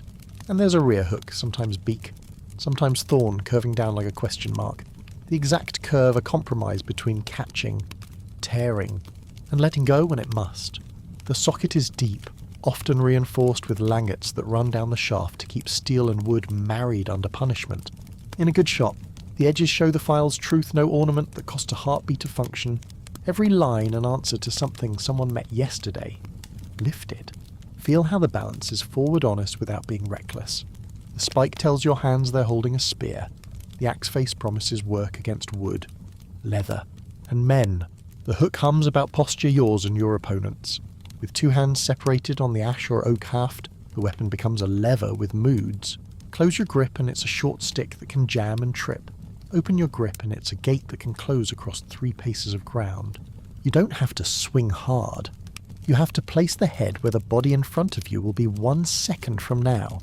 On a field where plate gives courage, distance is a currency. The halberd pays for distance in 3 ways at once. The spike owns the first argument. It's a line drawn on the floor, your foot doesn't cross this. The axe buys time when something wooden or padded bars your path doors. This is a shield rim. It doesn't need to bite deep to matter. It needs to scold. To make the other man spend a hand where he wanted to spend a step. And the hook pays in posture. It takes a knee that is too proud and reminds it where the ground is. It takes a rider's shoulder and asks the rest of him to join it. It finds the fold lames at the hip and tugs at the place where plate must move, never a tear in steel. Just a theft of shape. If you've carried the picture that halberds are just axes on sticks built to chop through armour, set it down. The chopping part has its day mail, hates edges the way cloth hates shears, but plate turns edge into slope, and slope turns big chops into long, glittering scratches and ringing discouragements. The halberd's axe is not there to halve a breast. It's there to make decisions expensive. Tilt the face and it becomes a press, a way to lean the other person out of the line he wants to hold. Turn the shoulders with it, and the hook becomes the second clause in the sentence. Finding the soft edge of a pauldron, the strap that wasn't ready, the angle where a man can be walked instead of struck. Step back from the rack and picture ranks. Halberds made their name not because one man could be a choreography of 3 blades, but because many men learned to speak this language at the same time. The Swiss taught Europe the accent. A square of townsmen, laces tight, points aligned, halberds in the front and pikes behind like a winter forest. This is not a brawl, it's geometry. A horse sees those points and counts very quickly. A rider does the same and tries to tilt the square, to find a side, a corner, a hesitation. The halberd answers hesitation by stepping forward. The spike keeps horses honest. The hook steals riders when they try to slip past. The axe denies the place where a banner wants to be planted. You do not need to kill the front of a charge to defeat it. You need to rearrange it into confusion long enough for the second rank's points to finish the explanation. When the square holds, people remember battles and carve names into coins: Morgarten, Laupen, Sempach. When you look at the halberd's head under the lamp, you can hear why those names got quiet applause from men on foot for generations. The head is mutual aid made iron. If the spike misses, the hook helps. If the hook doesn't find purchase, the face interrupts. If the face slides, the spike presents again. 3 jobs, 1 reach, 1 set of hands, 1 cadence of feet. Breathe into 4, let it go to 6, let the shoulders be ordinary. Set the halberd down and take up something that grew out of hedges and ditches and farms the bill or billhook in its taller, soldierly form. You can still see the gardener in it, the forward edge curved so a branch can be drawn clean. A beak or lug on the back to catch and pull, but the soldier's bill wears steel differently. The curve is tighter to keep the point from skating, the back spur is longer, sometimes paired with a smaller secondary tooth. The face is often cut with a shoulder, a stop behind the cutting edge to help the head seat, and then leverage. The socket is honest and no fuss langets again to keep pleasures like swords from biting through the shaft. Pick it up and you feel a different balance. It wants to draw rather than to chop. Unlike the halberd's broad face, which pleases the arm when it drives forward, the bill likes a tight pull, as if you were cutting a green branch you plan to keep. In a melee it means the bill excels at stealing ankles, reins, shield edges, the tassets of a man too proud in his hips.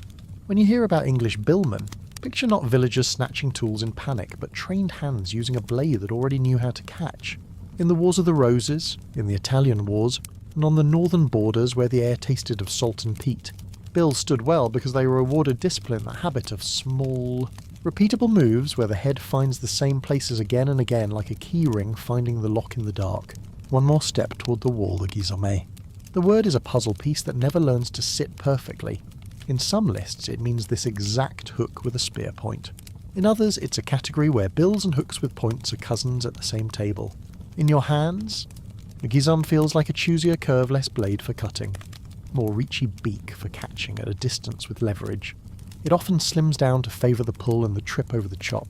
Where a halberd might punish a posture and a bill might collect something left hanging, a guisarme seems most at home rearranging the ankle of a horse, the edge of a shield, the back of a knee. In towns where streets were narrow and banners got trapped in geometry, guisarmes did quiet work, making lanes where none had been offered. If you need a map for your hands, here it is, spoken rather than drawn. With any of these 3, your near hand is the hinge, your far hand is the steering wheel. Up close, choke hands nearer, head near your lead forearm, the weapon becomes a bar that can jam ribs, fence a spear away. Post under an armpit to lift and spoil. At middle distance, 2 paces to the head, the hands separate. Now your work as angles present the spike. Tilt to make the hook the leading edge. Turn the face to scoldwood, draw to unmake a stance. At long distance, as the rear hand slides to the butt, now the head traces long figures. Your hips make the power, and your job is deny. The trick is never to live in one of these distances too long. Move through them like rooms. Step, speak, step again. A word you may not have noticed in the way people talk about these weapons is forgiveness. A sword spends all its charm in a narrow window distance and angle, both must be right. Miss the window and you get nothing but glare. With a halberd or a bill you can miss well. A spike that doesn't land square becomes a post.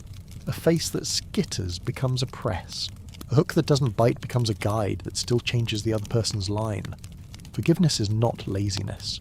It is the difference between a thing you can use when your heart is at 170 beats and a thing that only works when you are a statue with lungs. Infantry liked forgiveness. Armies remembered that. Watch how these heads talk to armour seams without making theatre of it. The inside of the knee, the little fold behind the pole-in, doesn't need a gash to end a step. It needs a reminder. A bill's beak catches there and, with the smallest draw of the thigh, says "oh" and sits. Under an arm, where even proud suits admit a panel of mail, a voider stitched to the arming jacket. The rear hook of a halberd doesn't need to pierce. It needs to hang there for a hot beat, so the man must choose between removing the hook or moving his feet. In both cases, the weapon is not trying to outshoot steel. It's editing the fight to favour the man with the longer lever. Let's put boots on ground for a minute. Imagine a gate lane, 2 walls, a throat of mud, A palisade gate half open because urgent people make mistakes. A line of billmen holds the mouth. They don't look like movie axemen with their hips wound up for a blow. They look narrow, elbows close, heads quiet. The first enemy shield arrives good wood, iron rim, a hard man behind it. The first bill's face presses the rim, tilts it down just enough that the man behind cannot see the second bill's beak slip over the top to catch the inner brace. The second bill draws. The shield steps forward before the man is ready, and the third bill's spike is suddenly the length of a man's forearm from a throat that ought to be behind a guard. No gore, no flourishes. 3 tools doing jobs in a row. Change the scene to a field edge with trampled oats and the smell of a horse. The halberds stand a half step forward of the pikes because there's a corner to protect. A troop of riders tries it, looking for angle. The first horse meets 3 forward spikes, nobody stabs. They present and walk. That small walk denies the horse a place for its foot. The rider's weight shifts. The halberd hook invites him to look down. Men who look down forget the world is moving. The hoof skids on oat stubble. The rider sits a fraction too heavy on the rein and the saddle rises in the back. That's all not a crash. Just a lean. The man is still mounted, still fierce, but his line is wrong. The second rank's pikes understand wrong lines very well. The charge unthreads itself into decisions. Decisions give time. Time is what the square wanted when it put halberds in the corner. Through all this, the shaft matters as much as the steel. The right ash holds a grain like a quiet river. It will flex and return. Too soft and it whips, exhausting hands. Too hard and it rings into wrists and elbows until fingers forget instructions. That's why you feel leather wraps where hands live. Not decoration friction you can count on. The wraps drink sweat and return grip. When rain finds the field, a bare shaft turns treacherous. A wrapped grip tells the head where to go anyway. Armourers rivet the wraps under langet so the leather can die and be reborn without the head leaving home. Think about maintenance the way a quartermaster does. A sword can be nursed with a whetstone and a cloth. A halberd head asks for a file to keep shoulders honest and edges sensible. A bill asks for its lug to be checked because a mouth that is too eager will stick when it should slide free. The sockets get checked for wiggle. The rivets get peened back when they grow shy. None of this is romance.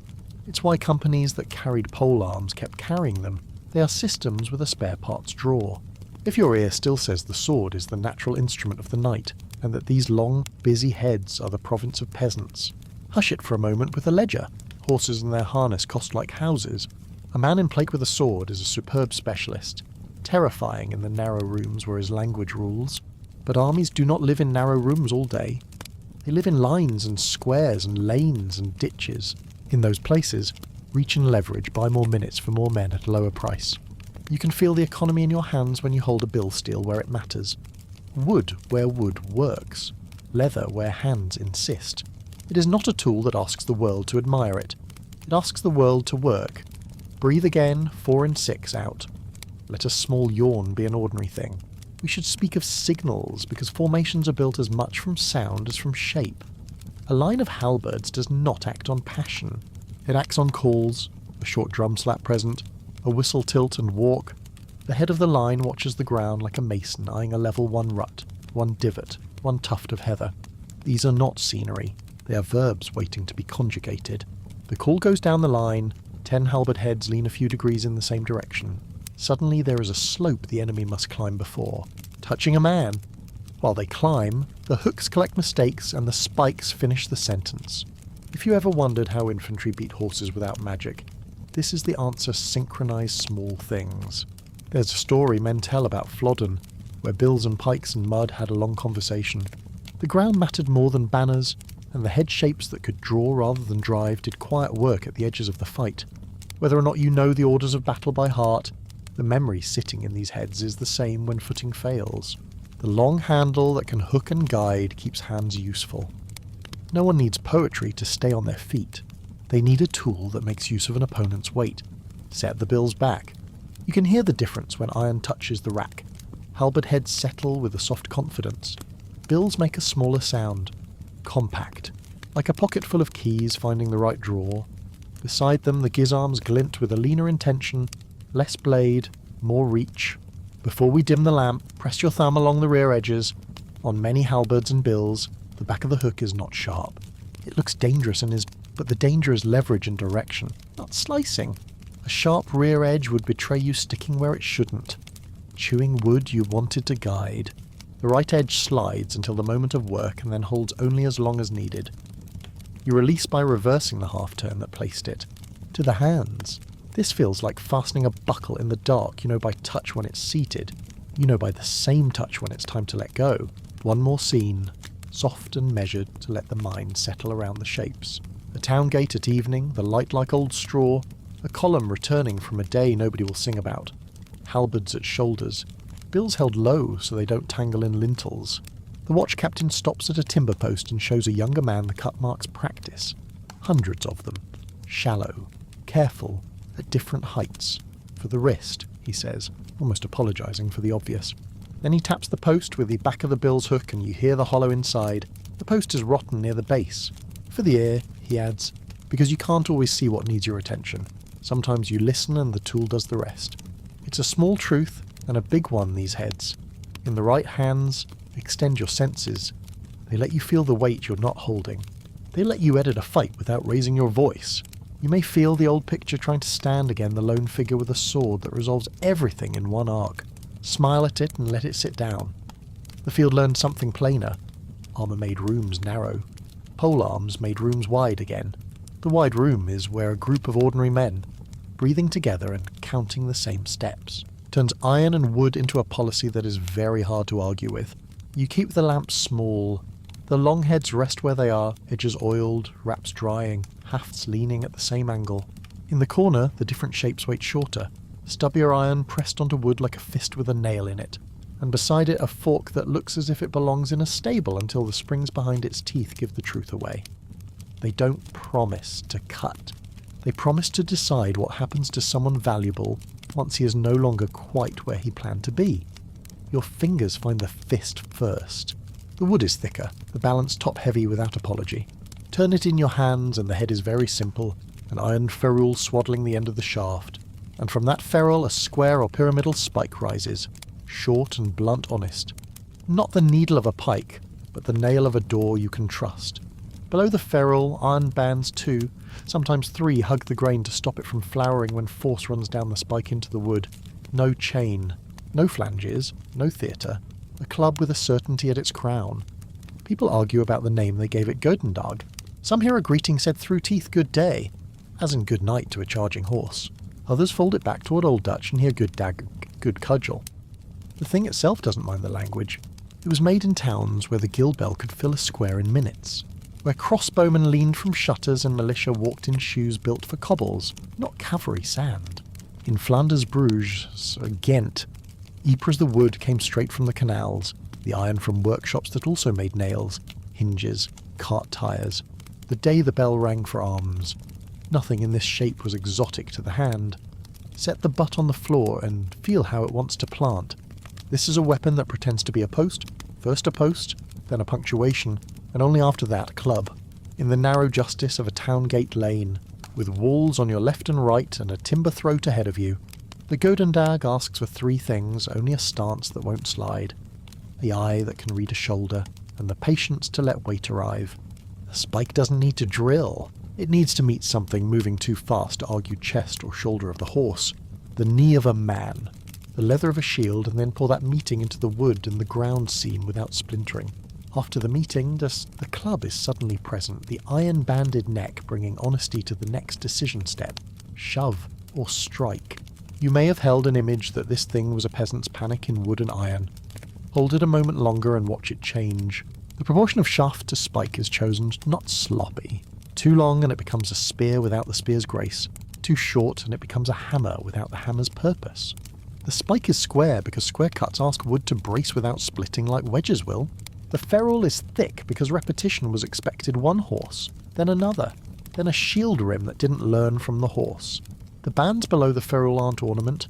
They're the ledger that keeps the account from tearing when force gets confused and runs down the grain. Looking for a way out. History remembers the Battle of the Golden Spurs Courtray. They swore in 2 because common men stood. It remembers spurs hung up like trophies because it pleases us to think of symbols undone. But the ground did as much as the men. Ditches and marshy patches, hedges and dikes, all those ordinary problems of farming land made a maze that horses do not like. The Flemish militias, militiamen with Godendags, pikemen, crossbowmen did not beat a charge by breaking steel breastplates open like chestnuts. They beat it by turning speed into trouble. A line appears, a horse checks at the last moment, a shoulder turns to find a lane. The square spike is simply there, not a duel, just a meeting. The rider becomes busy, the word that keeps arriving in these rooms, busy with his seat, busy with his rein, busy with his breath. Busy men give time to other men. Crossbows prefer time. SFX, your thumb taps the iron band, a dull ring.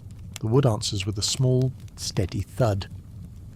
The myth that this was a kind of medieval morning star with spikes in all directions is only a picture somebody later liked. This head doesn't waggle metal at the world, it focuses it. Nor is the Godendag the only thing that stood between townsmen and horsemen that day. You need the chorus, the rows of pikes keeping the second range honest.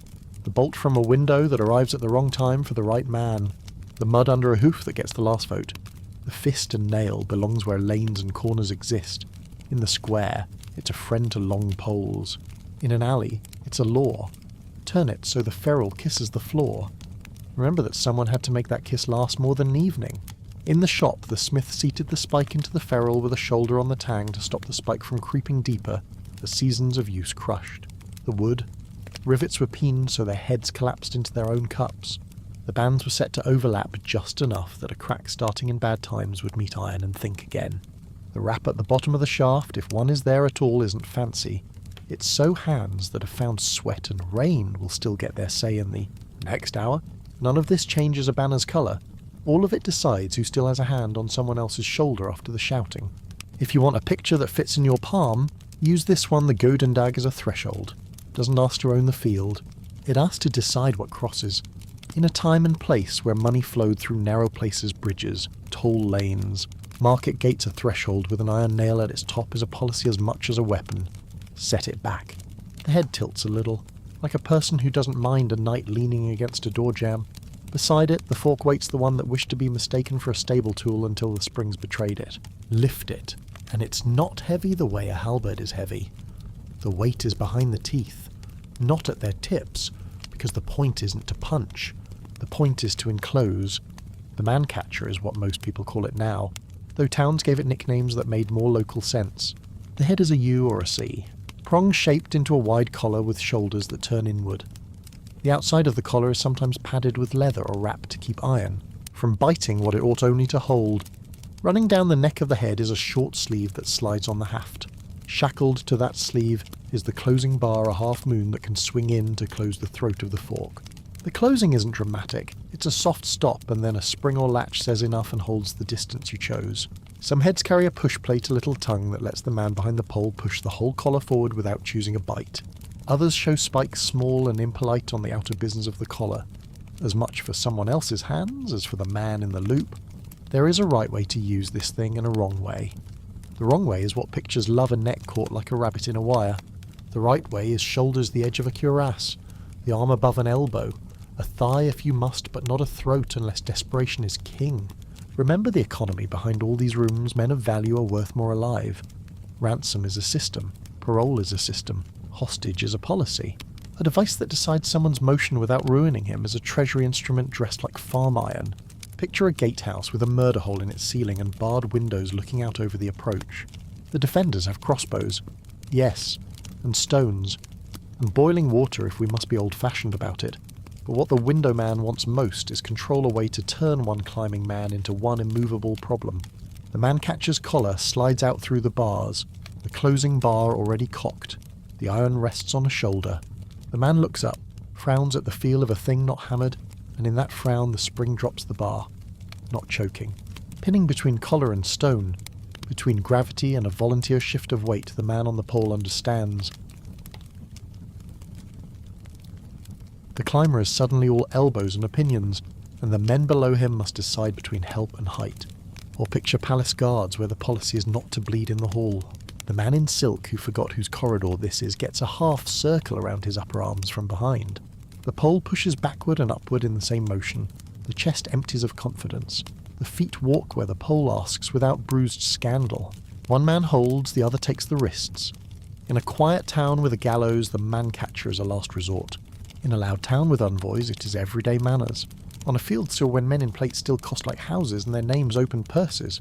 An infantryman who could ground such a man without breaking him was worth the width of the pole in silver. The cry of ransom I yield doesn't always carry over the baying of a charge.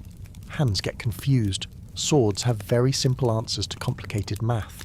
A fork with springs turns yield into physics. Hook from behind the shoulder, not the neck, and lift. Do not pull. Lift so the man's heel forgets about the earth for an instant. As it remembers, walk him backward. Your friend takes the weapon out of his hand. Somebody else has your rope. This is choreography without blood, the kind of thing a quartermaster loves because it keeps value in the column that needs it. Success affects the sleeve slides on the haft with a soft metal-on-wood hush. A spring gives a polite click. There are patterns for this, just as there are for halberds. The near hand rides behind the head, the far hand lives lower, making the pole a hinge. You show the open collar like a shy mouth too far and a man will knock it aside, too close and he will slap the closing bar into your teeth. The collar arrives from behind, not in front. We are not talking hunting. We are talking herding, making a line that joins a man's shoulders to the place you want his knees to discover. Your friend with a shield lives close. If the court tries to turn, the shield gives him a wall to pivot on. If he lowers his weight, the shield becomes the floor you can push him up from. There's a second way this device lives, not in guard rooms, but on ladders. Watchtowers and siege defences own versions of the man-catcher with longer throats and deeper collars. The better to scoop a man who has just topped the parapet as though he were a sack of grain.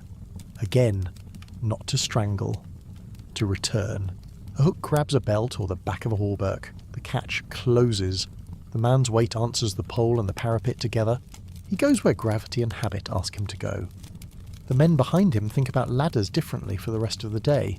If your ear is still repeating that pole arms are weapons for killing and small devices are for fuss, let it rest a second on the account books of war. Ransom in Latin and French and Middle Dutch is a vocabulary you can buy bread with. Capturing alive is a trade. Tools that reduce risk in that trade are instruments, not toys. The man-catcher is a sentence that ends not with a period but with an ellipsis that makes room for negotiation. Back to the Godendag for a minute, because the shorter shapes take turns teaching the same lesson. On open ground, a gentleman in plate with a long blade is a sermon, but in a bridge throat or alley, the sermon has no pulpit. A fist and nail plants and says no in one syllable. After no, the man is either near you or he is gone. If he is near, the iron bands and the thick shaft turn no into stay without denting your knuckles. If he's gone, the nail still owns an inch of the world where you expect a second horse to put a foot. Edges are about cutting. The fist is about place. Places are where fights actually live. And then there is the meeting between these ideas, the short and the long. Imagine a barred street with carts tipped across it to make a hasty barricade. Behind the carts, men with Godendags plant their nails in the narrow lanes between wheel and wheel. Above the carts, men with bills and halberds stand on barrels. The hooks and faces turn down into the mouth of the lane. A rider tries the gap, because riders try gaps. The nail says wait. The hook says no farther than this. The face says see down here instead. The man-catcher says come back. When someone's bright idea climbs over instead of through, no single tool makes the plan. The plan makes the tools look like they were born together. The training for all this is not a school with ink and diagrams. It is the habit of touch. The man with the fork rehearses the feel of shoulder bone through leather, how much pressure before motion happens, how far to lift before steps begin, how quickly to open when an arm is no longer where it was. The man with the fist rehearses the shock in his back leg when a chest or shield delivers its news down the spike. He learns where to look when. Everything in front of him becomes busy, not at hands, but at hips, where feet will report next. The men with the long hooks rehearse their angles against wood and mail so they do not hold when they must let go.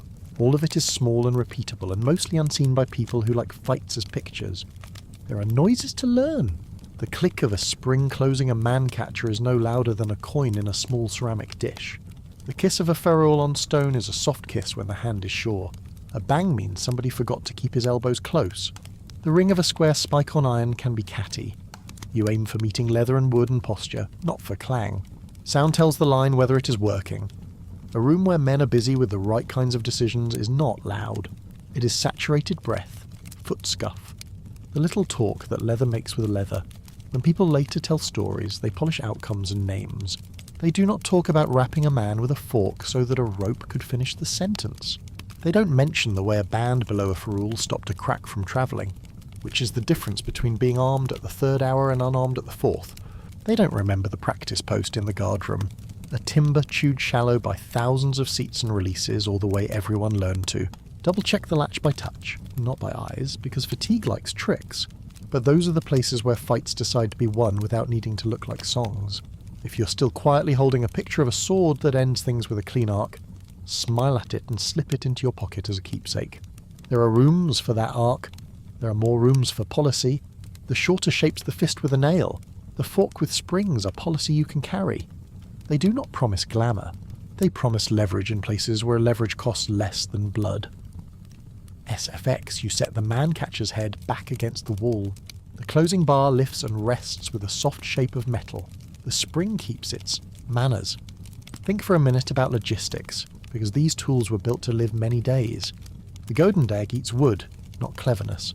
A shaft that splits gets sleeved with a half round of ash and lashed under the ferrule so the day can be finished. A spike that wobbles gets its tang repined against a washer somebody carries in a little tin that also holds needles, waxed thread. And the small nails that keep wraps honest. The man-catcher's spring gets oiled with the same rag that kisses crossbow strings. The collar's padding is re-sewn by the same fingers that fits, glove tabs and strap ends. If the day goes long, the man with the fork sleeps standing, the pole between boot and wall. Because a device that decides someone else's evening should never be too far from your hand. It's not all war either. City charters and watch ordinances make room for objects like these not as weapons but as tools. The texts mention hooks, staves, forks, and sometimes collars for disturbers of the peace. A scuffle at a market gets moved rather than slashed. A drunk noble's pride survives to be useful tomorrow. A messenger who arrives with a temper leaves with a lesson about thresholds and hands that know the feel of expensive sleeves. The fork, in that light, is a civic promise we will organise your misstep without spending you. And yet, when the bell calls to walls and fields, the same shapes walk into geometry again. A hedge you could step over becomes a line when 5 Godendags plant in its weave. Spike heads just above the brush to make sure horses see a sentence written at their eye level. A ladder that looks brave becomes a conversation as collars reach out from a parapet and turn up into down. The bill that was pressing a shield's rim last hour becomes a shepherd's crook now, and a man who learned to draw learns to collect a mistake and send it back to where it will spend itself without changing the ledger. Thread your way along the rack one last time. The long hooks and faces look cleaner in the small light. The short heads look honest, no shine, all-purpose. You can smell the oil in the wraps and the dust in the wood. It is not a romantic smell. It is comfort. Tools that know what they're for. Hands that know what the tools ask. A room that understands the price of motion and how to buy it on discount. Take one last slow breath in to 4, out to 6. Let the eyelids rest a fraction of a second longer at the bottom of the blink. If a picture wants to stay with you, let it be this, a line of men, ordinary as chairs, standing at an edge, in front of them, movement, in their hands, choices. The long heads edit posture and distance. The short heads decide thresholds and outcomes. Between them, nobody needs to shout to win a minute. And minutes are what whole days are made of. The lamp can stay small. The blades don't need your eyes anymore. Outside this room, the night carries other iron hinges, ring bolts, axles, and farther out still. Fields are dark and the rope maker's yard waits for morning. Timber has been measured. Blocks and pins lie in ordered piles. Someone will lift a counterweight soon and call it a machine. Someone else will walk to the ground where the machine will stand and tap a heel on. Clay to hear whether the earth will agree. Hooks will be pulled not from shoulders this time but from the sky itself, writing long curves through air, translating gravity into instruction. The same hands that filed a hook's back to slide until it shouldn't will tie a knot that knows when to let go. Keep the lamp small. Let the room keep its posture. On the wall, the fork with the good manners waits, and the fist with the nail sleeps with its back to the boards. Beyond the door, a field and some wood and a rumour of stone whisper to one another about distance and weight and time and the way a long arm with a simple heart can make all three do quiet work. The canvas of the field has already been measured by tired boots and brighter minds. Ash stakes mark out rectangles in the grass. A chalk line runs between them like a quiet intention. Far behind, wagons groan past in low gear, each wheel rimmed in iron that remembers every river ford and stony lane of the last month. A city sits ahead, not roaring, not even impatient, just breathing its stone breath. Gatehouses like clenched teeth, towers with eyelids half closed. If battles and songs are moments, sieges are weather, and weather is made by systems wood, rope, men, food, time. Before any stone flies, the first weapon is organisation. Look to the left, where a rectangle of bare ground has already become a workyard. Piles of timber lie sorted long straight trunks for frames, shorter. Denser lengths for arms, billets for wedges and pins, rough planks for platforms. Someone has chalked numbers on their ends. The Cooper prizes lid off a shallow tub and checks the set of hoops on a half-built bucket. Because even the mighty eat and drink from little things. Rope lies in coils that could be sleeping snakes. Here is hemp for the main lines, finer cordage for lashings, and a separate, precious hank of silk for the trigger that must not stretch. A blacksmith swings quietly through shapes you don't see in ballads. Iron strap, U-bolt, gudgeon, pin. Link all the punctuation a machine needs to become a sentence. You've been told about catapults that fling boulders like angry gods, about siege towers that roll like wooden mountains, about walls that tumble in one terrible sigh. That is the picture that stays because it is simple to remember. The picture that starts every morning, before the walls care, is this one a carpenter marking a mortise with the tip of a knife, checking square against plumb, and all of it arranged around one unromantic truth weight travels. If you do not tell it where to go, it goes where it pleases, and machines sulk, and men get hurt. Two silhouettes wait on the edge of the yard, and they are not the same animal no matter how often they are drawn together. One is small-shouldered and eager, its arms short and quick, the mangonel that a dozen men can pull into anger. The other is broad-hipped and slow to speak, a counterweight trebuchet whose whole body learns one sentence and repeats it without drama long draw. Quiet hinge, clean release. It's tempting to simplify: the first is cheap and fast, the second is dear and strong. But engineers sleep badly when you put it like that. The better way to see them is as answers to different questions. The mangonel says, how much throwing can I buy with human backs today? The counterweight answers, how much of gravity's patience can I store? And release over and over. One eats muscle, the other eats time and planning. Step closer to the mangonel frame-lapped joints. Trestle legs splayed a little wider than a table would dare. Everything thick enough to be forgiven when green wood flexes. The arm is shorter than you expected. The sling is the rest of the story. Cradling a stone, a jar, a bundle. Men line up to the side, not behind. They grip long traction ropes that hang from the arm like reins. On a drum's little cough, they walk the arm down, not with a hero's shout, but with the coordinated silence of men who have learned how to be one animal. At the bottom of the stroke, a pin catches the arm. The ropes go slack, and suddenly a machine is holding its breath. There is no counterweight here, no great box of stones, no cup of lead crouched at the arm shoulder. The fuel is fatigue and food. The elegance is in the sling that lengthens the arm without lengthening its wood, the knot that opens at precisely the right angle, so the stone lets go when part of your brain still thinks it is holding on. When ready, the pin comes out, the arm hammers the air, the sling cracks forward and over, and a stone that seconds ago weighed everything now weighs nothing until it decides to speak to something solid. You can build such a thing in a day if the wood is ready and the tools are where they belong. It rides on a cart. It moves. It asks for water and bread, not ore and furnace. It doesn't need a field hospital when it fires wrong. It needs a knot retied and a rope spliced. Its weakness is obvious and honest. It throws as far as men can pay for with their legs and lungs. In rain, in mud, on a long day that turns men into smoke. A mangonel grows tired with its crew. In exchange, it gives you tempo. You can harass a wall all morning, move at noon, and harass another wall by vespers. When someone shouts that a breach looks promising and asks for stones now, a mangonel is what you can lift onto its wheels and make answer. Walk to the other frame and notice how the air changes. The trebuchet does not look busy even when it is. The posts are taller, thicker. The crossbeams are timbers that would be happy as bridges. The axle at the top sits in iron gudgeons with more oil than gleam. The arm is asymmetrical short where the counterweight will hang, long where the sling will fly, and it moves on bushings that were reamed true by someone with a rasp and patience. This is not a thing that rides far. It is a thing you assemble where it will live, like a house with one job.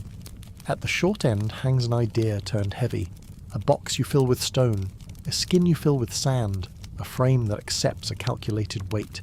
The weight is the bank account, the arm is the check you write. The sling is the penmanship that makes the number legible to the world. Rope does most of the linkage work, a bridle from the base of the counterweight to a trunnion at the arm shoulder to keep the mass swinging like a pendulum rather than bouncing, a straight, honest pull line to a trigger that fails cleanly and only when asked. A release pin curled slightly so that a smith can bend the ending of a throw. By a finger's width of metal, engineers will argue, with friendly ferocity, about hinged counterweights versus fixed. A hinged weight swings more and lets the arm turn faster at the end.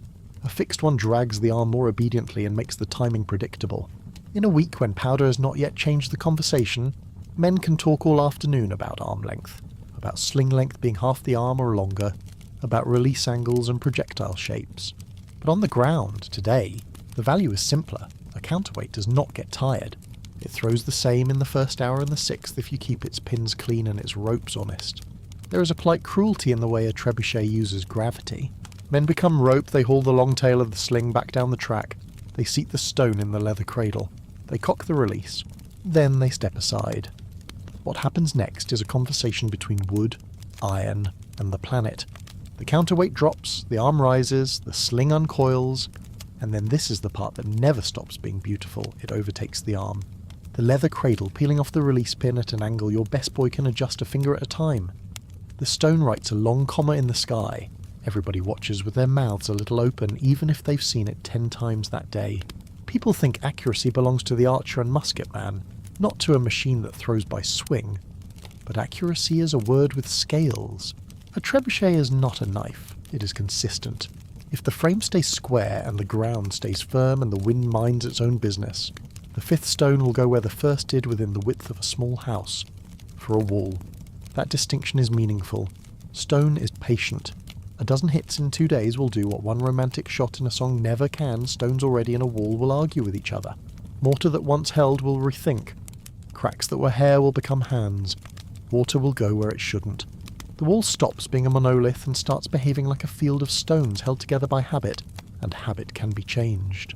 Between these two silhouettes lies the work few remember in stories' sightings. Platforms. Supply. The machine stands on a platform because ground shifts under weight the way opinions shift under fear. Planks laid crosswise, wedges tapped under corners, drainage ditches cut so last night's rain has somewhere to die. A man with a line level and a good eye spends hours making sure that when the counterweight falls it does not twitch the frame. Because twitching frames become repair jobs, and repair jobs become quiet men who look at the ground and say nothing while the day warms without them. Everything feeds the rest. Food feeds men, so they pull ropes. Ropes feed machines, so they pull stones. Stones feed the wall with arguments until the wall starts losing them. Meanwhile, timber feeds workshops, iron feeds joints, sleep feeds judgment. The best captains understand siege as a logistics creature with a mouth at the far end, the mouth that eats towers. Now go back to materials, because here lives the creativity you came for. Wood is not just wood. Arms want straight-grained ash or elm that forgives a little and returns. Frames want oak that resists crush and blows. Wedges accept beech that drives and stays. A poor army builds everything out of what the nearest men fell first. A clever army trades time for quality and drags the right trunks farther. Rope is not just rope. Hemp gives strength. Horsehair can be made into good lashings that do not creep. Silk surprises everybody who hasn't handled it light. Famously tough, low stretch, and so it becomes a trigger line that doesn't learn the wrong lesson in rain. Counterweights ask for density. Stone is honest but bulky. Lead is a dream that war cannot always afford.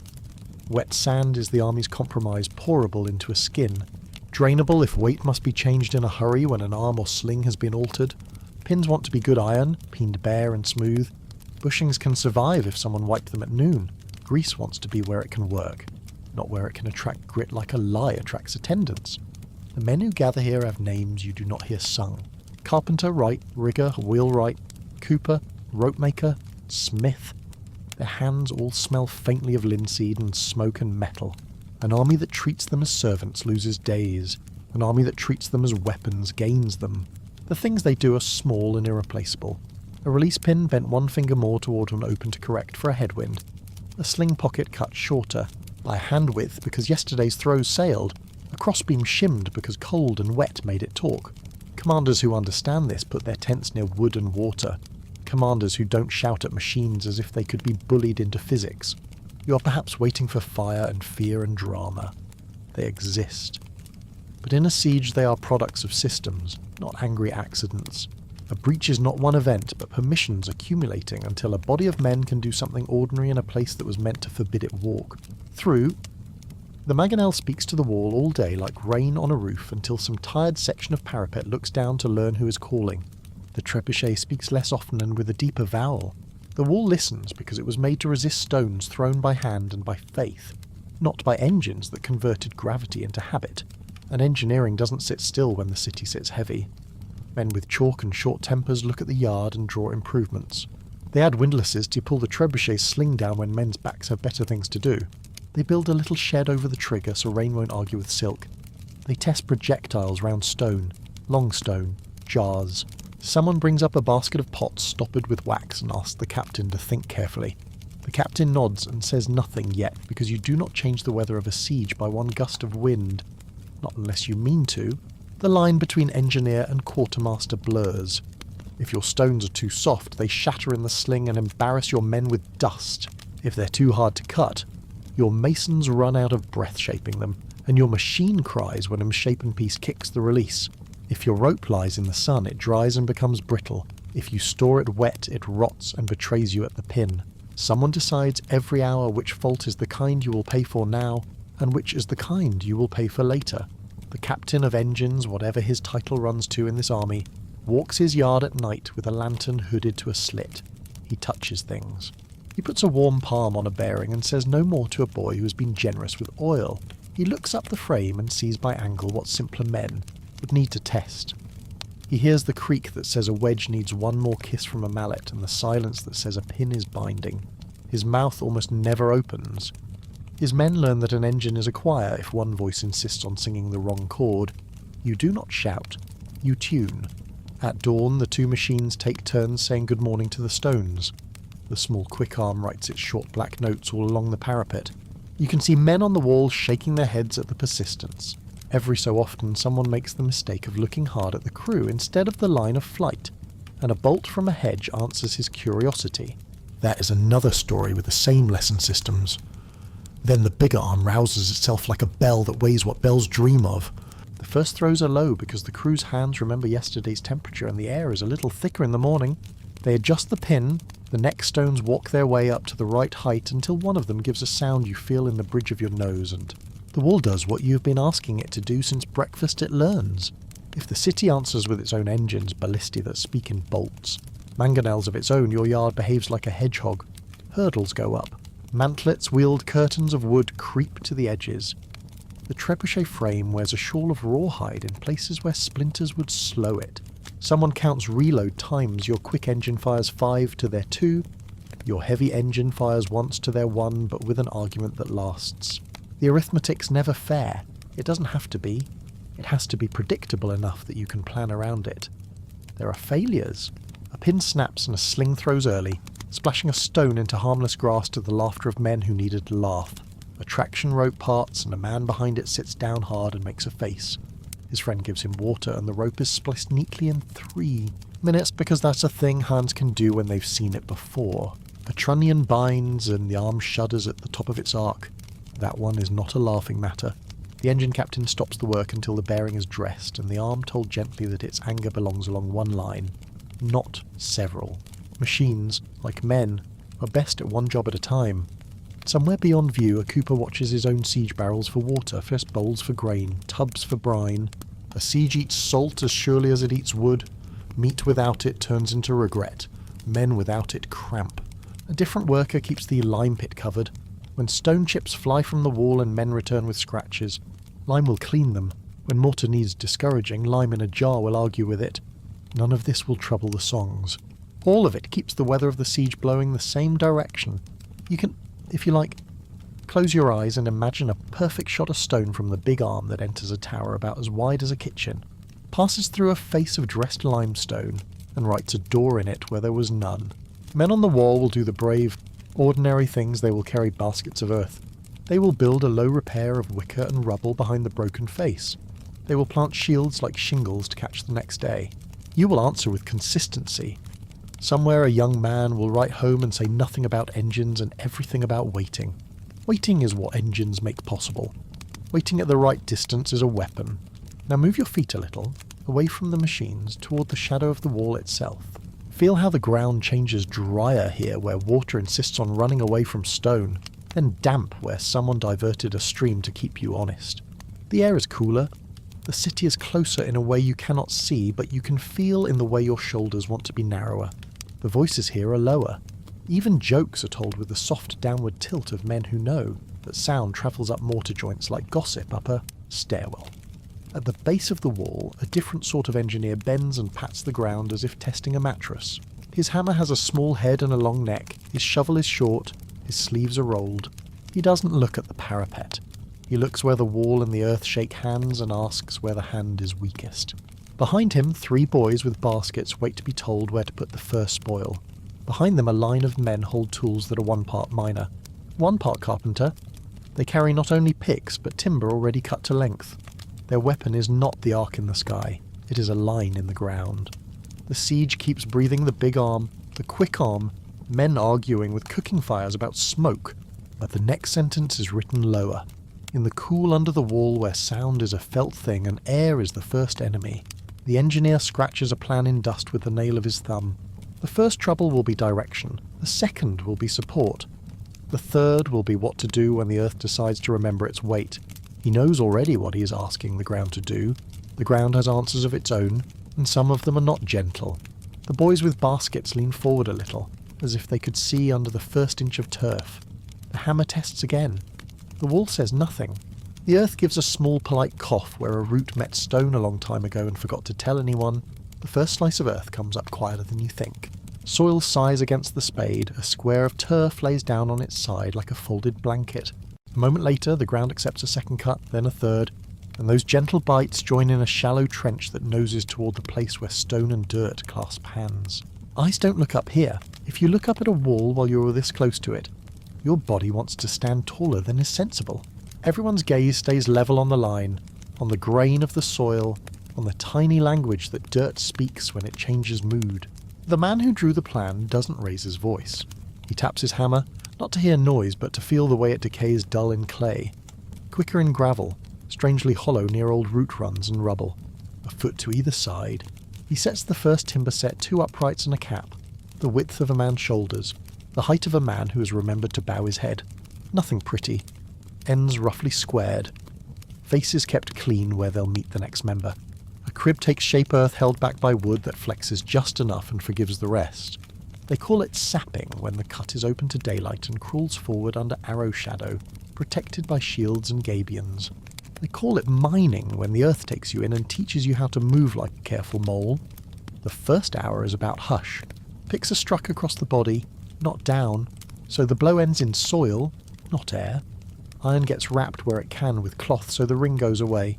Boots trade nails for rawhide ties and quiet souls. The wall above doesn't pretend to listen. But somebody up there is touching stones with the side of his face, and he will hear a mistake. Air is the first enemy. They solve it with reeds and skins and patience. The trench mouth, what little there is of it, is dressed with wicker and sod so wind can slip but eyes cannot. A boy kneels there with a hand bellows, and every count of 100 he gives the ground a breath. Deeper in, a candle on a little saucer rides the caps like a quiet passenger. Men glance at its flame because it says more than a sergeant will bright and steady means you're spending lungs at the right rate. Tall and hungry means the tunnel is drawing. Low and dull means black damp is squatting in the bend. There's a bag of lime wrapped in cloth and a skin of vinegar near the mouth. Nobody talks about them unless they must. Timber keeps the conversation with weight civil.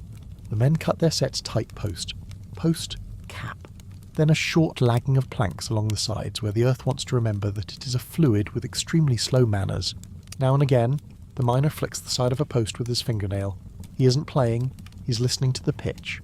Wood that has begun to complain sings a little higher. A cap that needs a wedge makes a note you can feel in your teeth when you bite. Bright wedges get driven with small, kind blows. The tunnel learns the shape the men want. The men learn the tunnel's temper. The geometry moves on. The slope falls a hand's breadth with every body length. Not so much that a man will crawl forever. Not so little that water will grudge the way out. The heading noses under the footings that buried shelf the wall sits on like a hand on a table edge.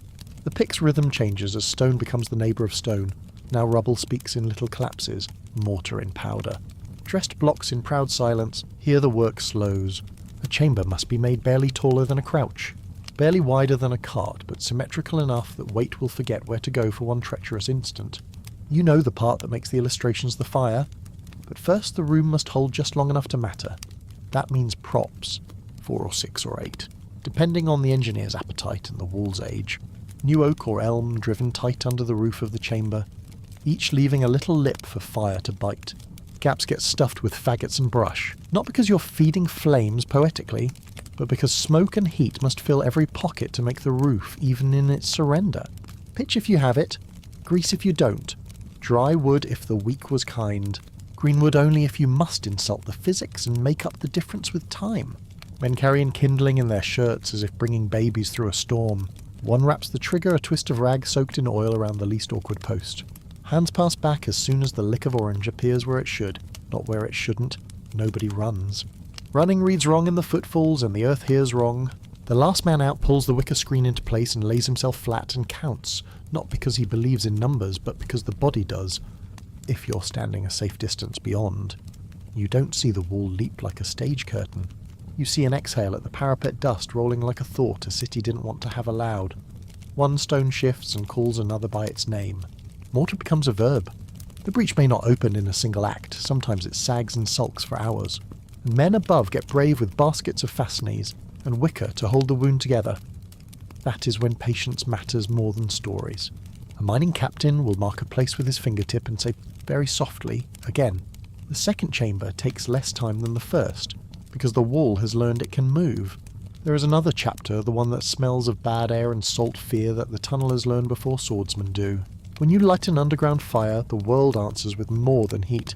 Smoke eats oxygen and leaves choke. Mortar gives off things lungs hate. Underground. Flames teach carbon how to sit low and still.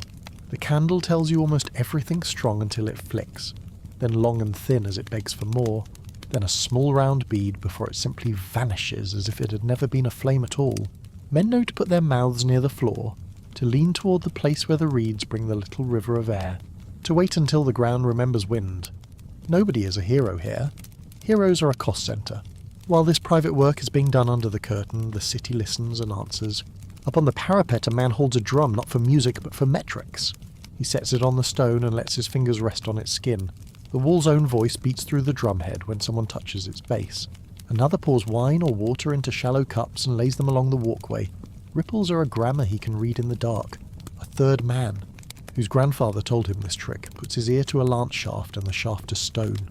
Wood becomes a wire for whispers. The captains confer and pick their place for a counterminer gallery of their own, started from the postern or from a tower's quiet belly, reaching out to meet the uninvited guest. So 2 lines of listening crawl to each other, men with their cheeks to dirt, guessing distance from the texture of sound. If the city's gallery finds the enemy first, they do not always open a door and argue with blades. Some push a barrel of water down the hole and drown the fire before it thinks about breath. Some carry a pot of sulphur and pitch and burn air, instead of wood, a wicked way to tell a tunnel to stay empty without tearing it. Others build their own little room and pack it with wet hide, so heat must spend itself wrong. There are crude charms, bells hung on strings across a listening gallery that tremble when earth moves in a way a bell understands. Threads of goose, down-tied along a cap beam so that when air flows where it shouldn't, men can see it. Quiet instruments for a quiet fight. Now step back into the night where the machines threw all day, and the tunnellers breathed in lines and pauses. Sleep is a weapon here too, and a poor city suffers it most. A siege is a long conversation with a pillow you don't get to touch. Outside the walls, men manufacture noise as if it were shot and bred. Drums don't roll, they tap and nag. Horns don't sing, they bray in unison on off hours. Hammers find things to begin building under torches where the light exaggerates movement. Wagons rattle loads from one stack to an identical stack 20 paces away, again and again. So distance and volume keep lying about change. It is not artistry. It is persistence in the key of bother. On the wall, the first night you swallow it and swear you're fine. The second night you talk with a friend and say something clever about sheep and sleep and laugh more loudly than you feel. The third night you lose count of torches on the far ridge. The fourth night you write home that engines disturb the ground itself and that the sky is taken up drumming. Men who look sensible in daylight become specialists in imagining at midnight. The garrison's captain knows this and will order silence on the walkways, not as a comfort but as a discipline if fear wants to be bred. At least let it be bred privately, not aloud. Letters arrive tied to arrows, surrenders offered with the politeness of men who will be polite to the end, and warnings that someone's cousin stood where you stand and then stood nowhere at all. Strung along the trench edge, effigies appear, crude cross-limbed shapes in caps and cloaks, so that in torchlight a casual glance has to spend a heartbeat deciding. When morning comes, and they are straw after all, you know you were a little foolish. You also know that you were right to check. There are other tricks you can only do with fire after dark. One man, one torch is a man. 3 torches carried at staggered heights and distances are many men, if seen over a parapet in tired eyes. Some captains insist on bundles, little frames of split sticks bound with resin, each soldier lighting 2 and lending a third to a boy who knows where to walk, but the principle is older than anyone army light moves. And eyes count lights when they can't count feet. Chronicles say horsemen on some plains were ordered to carry 3 torches each, so that a screen of pickets doubled itself by rumour before dawn. Whether the exact number belongs to one banner or many hardly matters. The effect does. You make the other side do arithmetic while tired. Fires can also stand still and lie. A commander sets a line of campfires where he has no tents and lets them burn steady while his real bivouac moves around a bend of land where the wall sight lines can't quite follow. Sometimes he sets braziers high on poles so the fire sits above a man's head and suggests height where there isn't any. Sometimes he puts lamps in shields and tilts them outward so they read like faces at a distance. If there is a river, rafts with poles and lights drift as if scouts were walking on water. It's crude, and it works, especially when the city's sentries have lost the habit of trusting their own eyes. Deception can be diligent, too. Once in a long while, an army stares at a harbour, and its chain the brute simplicity of a boom stretched across a mouth, and decides to stop arguing with the water and talk to the land instead. On nights like that, planks get greased and rollers' logs shaved and trude line up like a little forest laid sideways. Oxen are yoked. Men sing short songs with strange little syllables that count pulls and rests. One by one, hulls leave the honesty of their element and consent to become sleds. The road is dark and narrow and expensive in effort, but it has one priceless thing: no chain. At dawn, the city wakes to ships where ships do not belong. Not a miracle, just a rerouting of the argument. Men who had, as a policy, trusted the iron line across the water must now spread attention across a new place, the inner water, where oars will now write difficult lines in the morning. That day the chorus changes. The big arm still throws. The little arm still nags. The tunnel still bends towards stone. But a fleet inside a boom does something engines and miners cannot. It isolates. Quays that used to drink bread and firewood from friendly keels drink nothing. Markets blink and then become storage. The clock in the belly of the city ticks louder. It isn't always the famous city on the famous strait. Sometimes it's a lake port with modest stone and modest pride. The lesson is the same. Where you can't move through, you move around. Not every deception wants to be grand. One loves echo. You build a dummy engine not to fool engineers. No carpenter mistakes a scarecrow for a man, but to force the city to waste bolts and oil on a wooden lie. The target is not the wall, it is patience. The captain of engines smiles when he hears a crash on the dummy's hide. He does not write it on a board, but he keeps it in his ledger in the column called time. Back under the wall, the counterminers have found the enemy's breath. They know because the cup's ripple learns a new dance near the 10th tower. Their gallery sidles in, crosscuts 2 ways, and they lay a trap not with steel, but with air and sound. A thin wall of earth is left between the 2 headings. They wait until the tapping grows almost conversational. Then a rush the last dirt is broken away with hands. Shutters of rawhide are shoved in place, and a splash of wet blankets is thrown over the opening while a pot of sulphur and pitch goes to work in a short chamber behind them. It's not a scene for painters. It is a policy discouraged without heroic cost. After a few long breaths that nobody wants to name, the shutters come away and the air is different. Sometimes that is enough. Sometimes it is not. And men who love the earth a little too much stagger out of it as if land had tilted under them in a way eyes can't forgive. If the underminers succeed and the wall sinks into tiredness, there is still the hour nobody likes the assault. But the mood of it belongs to everything these systems have made. Men who haven't slept right for a week hear a drum and decide it's a bell. Guards whose nerves are sore from torches that multiply themselves count wrong on the walkway. Commanders whose ledgers have watched ships learn to climb hills find numbers softer than they were. Even a brave city breaks in places that would have held if it had been allowed to breathe on rhythm. Between all these scenes, small objects keep moving that never wear a story's crown. Wax-sealed jars carried with an odd carefulness.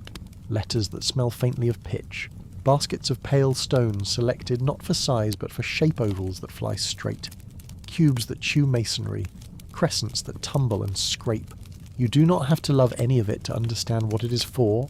A siege is less about a grand blow than about tilting the table a degree at a time until a bowl moves of its own accord. And somewhere, the boy with the bellows at the tunnel mouth puts his ear to the ground and hears nothing for a blessed minute. No scratch. No breath. No creeping of timber underweight, just the dull, ordinary beat of earth resting. He lifts the bellows anyway and gives another measured push, because habit is cheaper than hope. Far behind him, a rigger darkens his fingers with a resin and lays new lashings over a trebuchet sling. Farther along the line, a drummer tunes the skin that lives on the parapet's edge and decides whether tonight will be the kind of night the city can ignore. You can stand at the midpoint of all this and hear the shape of the truth the songs try to dodge walls do not fall to strength alone. They fall to systems that accumulate like dew until wood, rope, breath, and rumour all agree on the same direction. The crude picture is a stone flying. The real picture is a supply train arriving. A rope not stretching in the rain. A torch carried by a boy in the right place at the wrong hour for the right reason. A cup shivering on a parapet where a man who hasn't slept takes that shiver personally. If there is a romance in it, it lives in competence hands doing their small jobs well, until the sum of small jobs becomes weather. Night settles without deciding much. The machines have their blankets of hide and their wedges settled for sleep. The tunnel breathes like a sleeping animal whose ribs you can count. Under your hand, the city's torches thin to the polite minimum. Somewhere near the siege yard, a cooper sits on a barrel rim and stares at a row of sealed pots that are not for stew and not for light. The lids are set with wax along their seams. A clerk counts them softly and then counts again. He isn't afraid. He is careful. In the morning they'll want directions about where such cargo goes and why. And men will talk about the mood of soldiers. And captains will talk about policy. And the timetable that lives in bread and breath will keep its own counsel. The drum on the wall waits the one that is a stethoscope as much as an instrument. Below it, cups sit empty, ready to learn the ground's grammar again when duty says. Between here and first light, nobody needs to be a hero. They need to be awake enough to hear the difference between quiet and pause. The cooper doesn't touch the lids. He just checks the wax with a thumb. The way a man checks a door he knows he locked. The pots are not for stew and not for light, and because the yard has learned to mind its own business, nobody asks him what they're for. Later, a clerk with cautious hands will parcel them out, one to the forward battery, two to the trench crew, another kept back with the ledger. Because the worst thing in a siege isn't running out, it's not knowing where you ran out. When people tell stories about fire at the walls, they point to bright things, pitch, oil, a jar that makes a loud letter in the sky. What they tell more quietly is the part where smell works longer than flame, not romance policy. A jar can carry lime for mortar or vinegar for dressing cuts. It can carry stinking mixtures meant only to make a section of wall into a place where a man hates to stand. None of that is glorious. All of it is practical. Long before powder and charts, commanders understood that the mood of a soldier is a battlefield that fits in a single square yard, the yard where he is told to stand tonight. News from other wars drifts with traders and braggers. A chronicler in the south writes of a harbour city where an army threw bodies over the wall. During a siege that outlasted men's patience, some of those bodies carried sickness already loose in the besiegers' camp. Was the point a grand design to spread a plague? Almost certainly not. The point was nearer panic, fatigue, the slow tilt of a garrison's will when duty begins to smell like despair. People later argue about how far such acts pushed disease through trade routes, about ships that slipped away and carried more than grain. Scholars trade footnotes, sailors trade curses. Here, tonight, in this yard, the thing that matters is simpler commanders count effects. If men on the parapet spend an hour carrying away what a jar brought in, that is an hour the parapet is undermanned. There are lines that siege captains learn and keep. You can foment nuisance without courting spectacle. You can foul a postern and make it hard to use. You can turn a stretch of ditch into a fly's place and send your enemy to fetch earth from farther away to blanket and redig. If you insist on uglier measures, They exist in old books and dark talk, but sober men know that disease is a reckless ally, a wind that changes and forgets which banner it agreed to fill. The tools that endure noise, light, hunger, habit, behave. They are aimable. They don't come back to see you later in your own tents. What stands on the ridge beyond the yard says the opposite of reckless. It says measured. You have watched it work all week without blinking, because blinking makes you miss the little lesson it writes each time it moves. It is tempting to call everything that throws a stone a catapult and go to sleep. But the wooden grammar of the siege has its genders and moods. The oldest voice here, and the strangest to young ears, is a bundle of sinew turned into a spring, the ballista. Not the glamorous slings you've seen today, but a squared frame that holds two torsion bundles like clenched shoulders. Where a wood bow stores energy along its back, the ballista stores it in twisted fibres sinew if you can afford it. Rope if you can't wound tight around arms that look short and thick for their work. Between those arms rides a slide, and on the slide a bolt, and at the back a windlass that pulls the string down like reeling in a stubborn fish. When it lets go, the arms don't bend so much as unwind, the string sprints forward, the bolt becomes the straightest sentence a machine can make. It is not a wall killer, it is a person killer and a machine killer. You aim it at crews on a distant parapet. You aim it at the engine that insulted your engine. You aim it through a battlement's embrasure and make men crouch where they were supposed to stand. You can drag it in pieces and reassemble it on a walkway. You can mount a small one on a tower platform so it looks with level eyes at another tower. Its weaknesses are familiar torsion bundles that sulk in the rain and stretch when they shouldn't. Arms that split if a smith and a carpenter agree. To be optimistic about grain, strings that want love, but when you have it, you have reach and flat flight in a package that eats bolts instead of stones, and moves quickly like an opinion. In a siege yard that measures in hours, it is a minute's weapon. Beside it in the ledger is the mangonel, the traction engine. You know its body by sight now, a short arm, a clever sling, ropes to pull and men to be the rope. Its virtues are availability and speed, and the way it listens to a captain who says now. It rides, it harasses, it moves again. A smart crew will vary ammunition stone most days, jars when wind is kind, bundles of scrap when men on a wall grow too comfortable behind their batons. It is not ashamed of being good enough.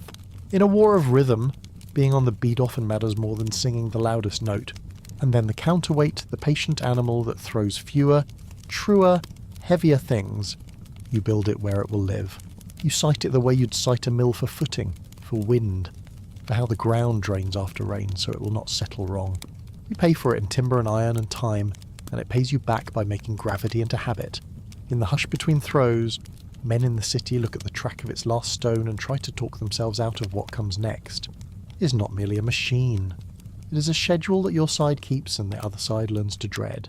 If you stood in the yard with a ledger and pretended you were not here to break anything, you could still be happy because the choices in that book are the choices that make a siege work or fail. The ballista wants fibres and dry.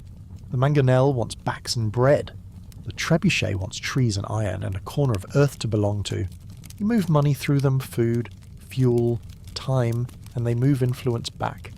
The wall listens to influence more than to violence, most days. No one admits it, but medicine sits in the same column as rope and pins. A clean trench keeps men at the trench. A stitched hand keeps a crewman on the windlass instead of in a corner nursing a grudge against splinters. The lime you bought for mortar also buys you wounds that do not sulk. A bright lad with a ledger can make an army hardy by the way he moves salt and vinegar and bath water, and no rhyme will be bored enough to love him for it. If you want romance, you'll have to leave this yard and go ask a singer to lie. The wall is not a fool. It is a stack of decisions baked hard. Men on it can be stubborn in that same way. So while the groundwork and the air work continue, the city does its own arithmetic on health. It cleans cisterns twice where it used to clean once. It posts a watch not for engines but for latrine discipline because nothing erodes a garrison faster than its own neglect. Quarters get reassigned so that men who cough sleep somewhere that faces the wind. Rules seem petty until 3 mornings later, when the men who cough are others and the men on the wall are you. If the siege is a long conversation with a pillow, hygiene is the part where you decide whether you'll have a pillow next week. You can feel the engines learning.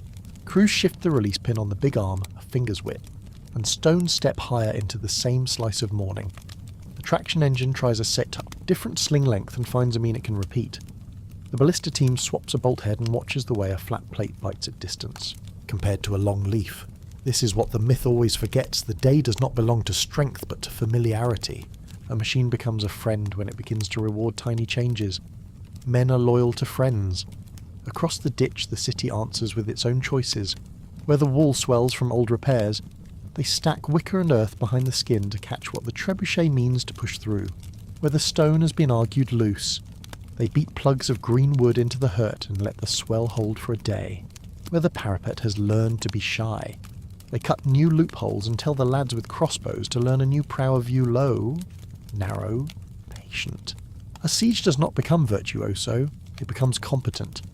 Competence is hard to steal. At midday, a runner brings a note to the engine captain. It is from the forward sap. The second chamber made the wall tired, not broken.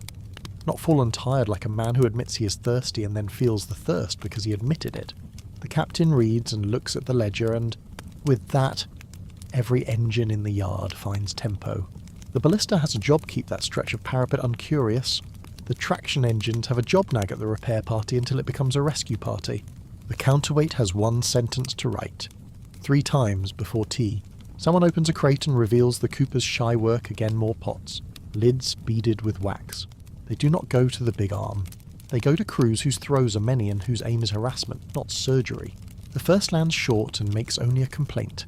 The second breaks where men have pulled wicker and earth into a neat lip. The day grows practical.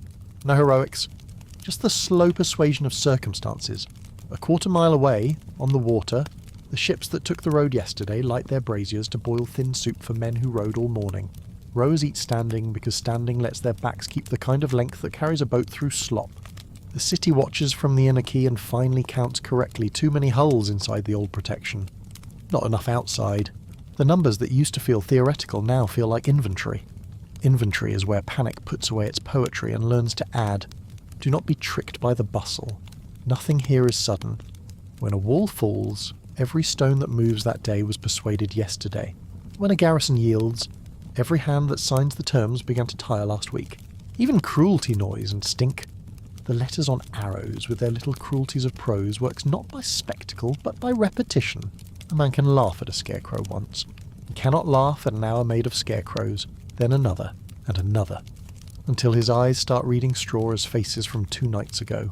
If you stood a little apart and demanded a clean explanation, an inventory of engines with virtues and expenses, a quartermaster could give you one, without lifting his head from his list. He would say ballista torsion, good for straight taut, flat throw, counter-crew work, eats bolts, eats attention, sulks in wet, light to move if you break it into limbs and box. Mangonel traction, your machine for urgency, cheap to make expensive to man, throws many small arguments, lives on bread and timing. Trebuchet counterweight, slow to build, dear to feed in timber and iron, repays you in consistency and weight, makes the wall forget it was once part of the hill. He'd add that none of them stands if wedges are loose and grease is wrong and rope was stored lazy. He'd probably not say more, because speaking costs breath, and breath feeds work. The myth says sieges break on force. The yard says sieges turn on sums. Every device that seems clever here is the visible end of a sumwood plus iron plus food plus days, woven with sleep and no sleep into a rope that does not snap the first time it is asked to carry weight.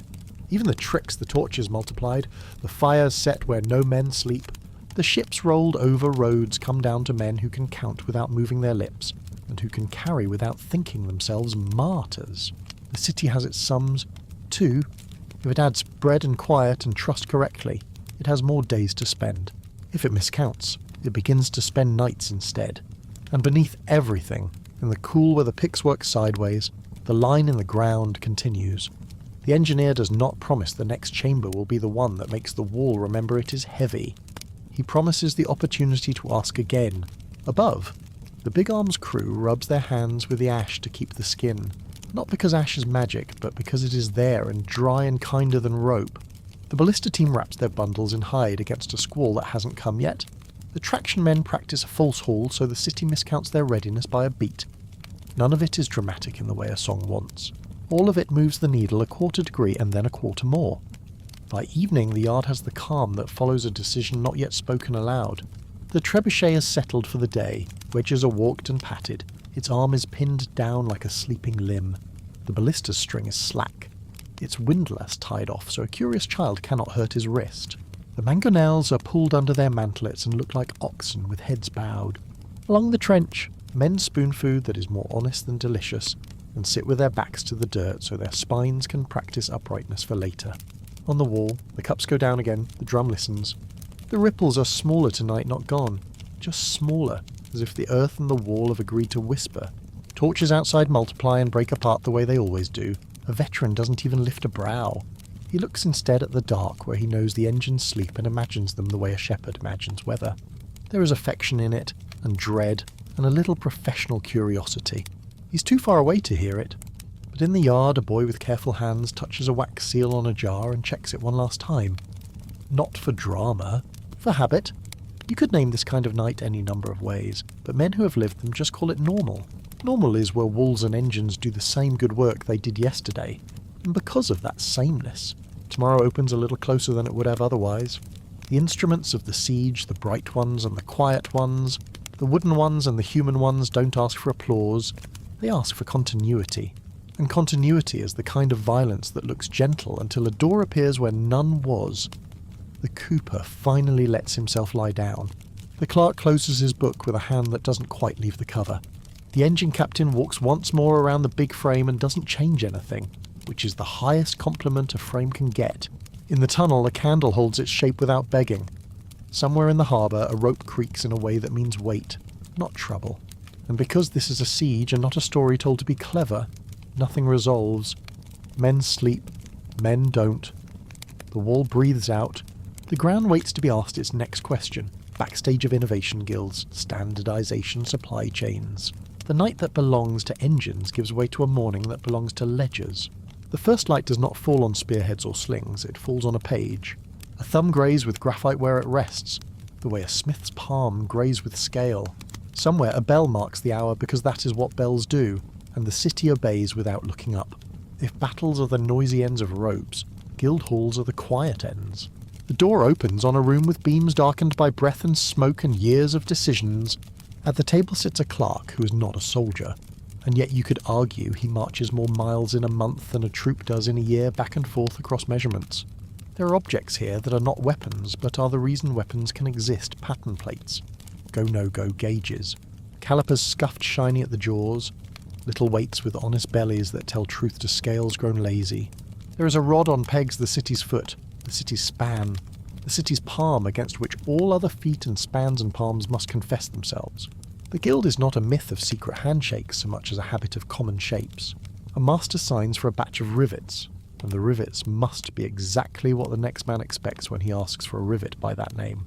The journeyman brings a breastplate that looks right at dawn and is still right at dusk.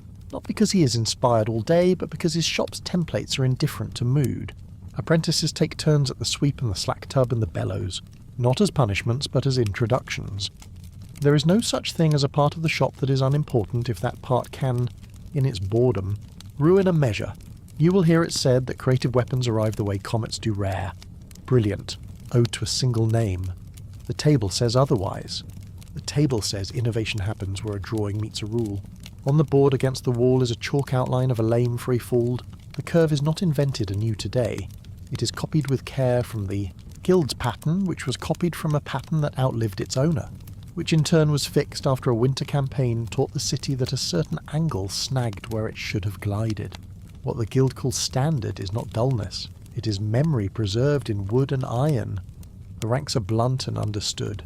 A master runs the room and is liable not just for the shine, but for the fit. A journeyman moves between benches like a person who has learned to be two people when the day requires it.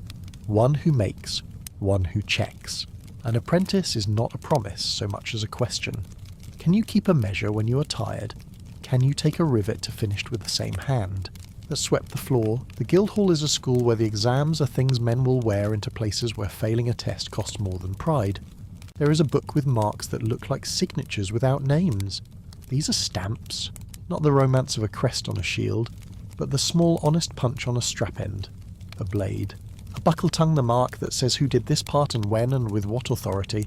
If a cargo of arming points breaks a month into a campaign, the stamp tells whose leather lied about its strength, whose thread was short, whose awl was blunt and tore instead of piercing. A system of marks is not a vanity. It is a map of responsibility. In a city that wants to keep contracts and customers, a stamp that disappoints too often will find itself ghosted by ledgers that used to welcome it. From the ceiling hangs a rope that is not for pulling anything heavy. It is for stretching itself to be measured, to confess its length and behaviour under a useful load. Rope is the guild's quiet obsession. The machines at the siege yard taught you to love rope because rope makes gravity usable. The guild hall adds a new truth rope obeys practice. In a long shed at the edge of town lies a rope walk, 110 paces if the plot allowed, covered against rain. Boys turn wheels that gather hemp into strands. Men splice strands into hawser. A foreman with a stick taps the lay when the twist is true, and taps the boys when it isn't. The gauge at the end is a wood disc with a hole.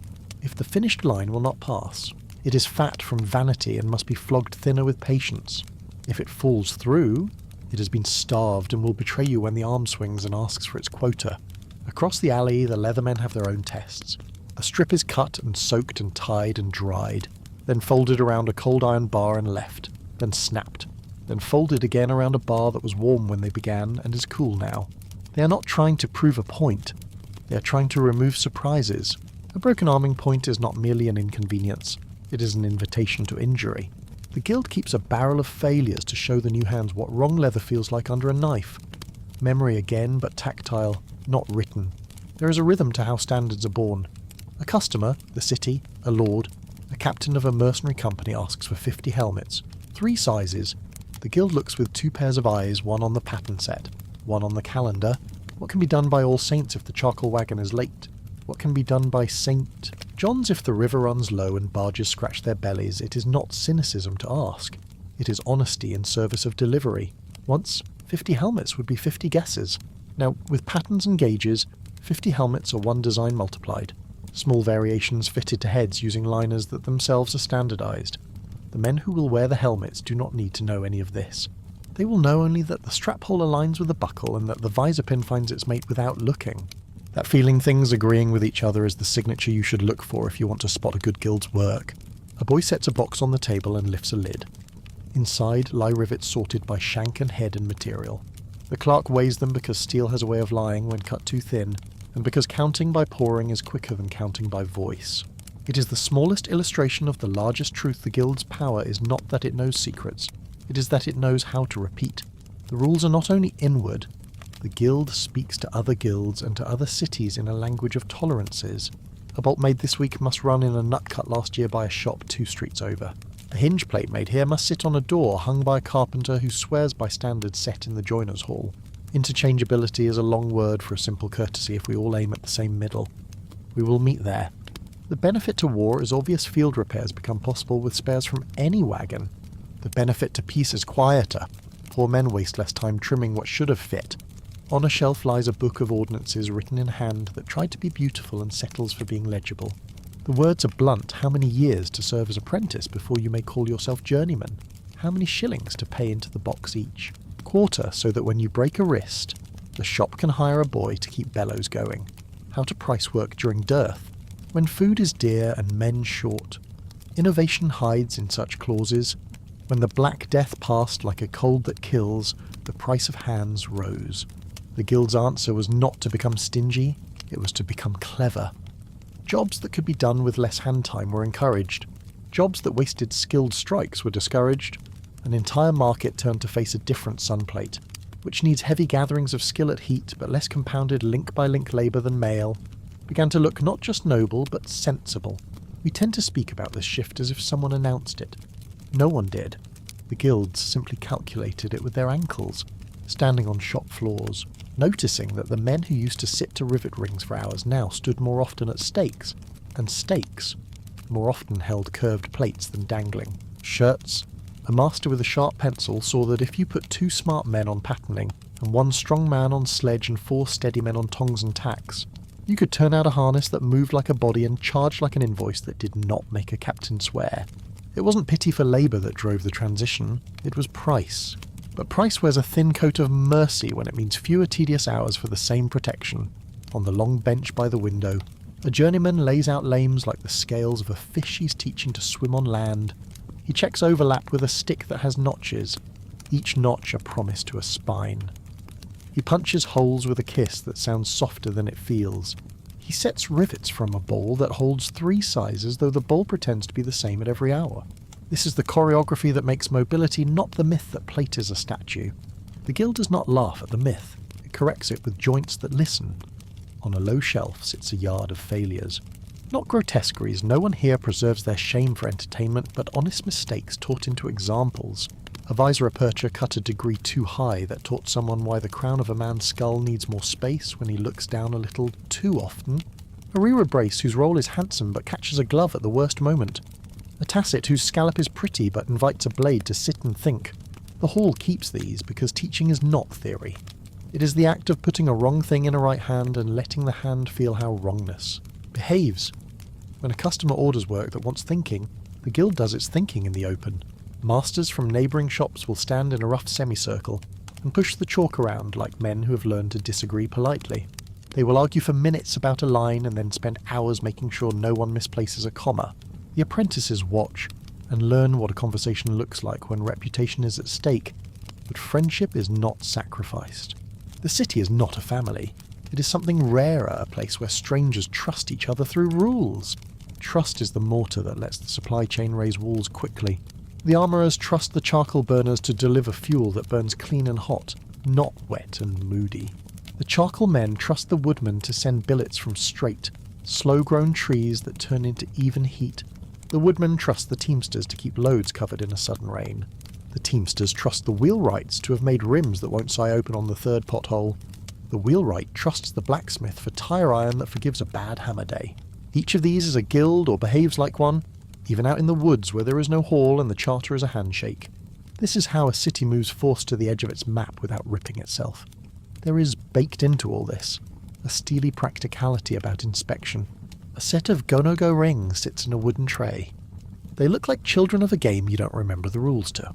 But their rules are tender to the impatient. If a shank passes the small ring, it is too thin. If it will not pass the large, it is too fat, and the middle ring is what fits. That middle is not arbitrary. It is what fits holes punched by a tool that itself was checked with pins that keep their temper better than men do. The further you go down the hall, the more you realise the guild's real invention is not a device but a habit to ask every part to agree with a number before it is allowed to seek. Glory, the guild also keeps a court.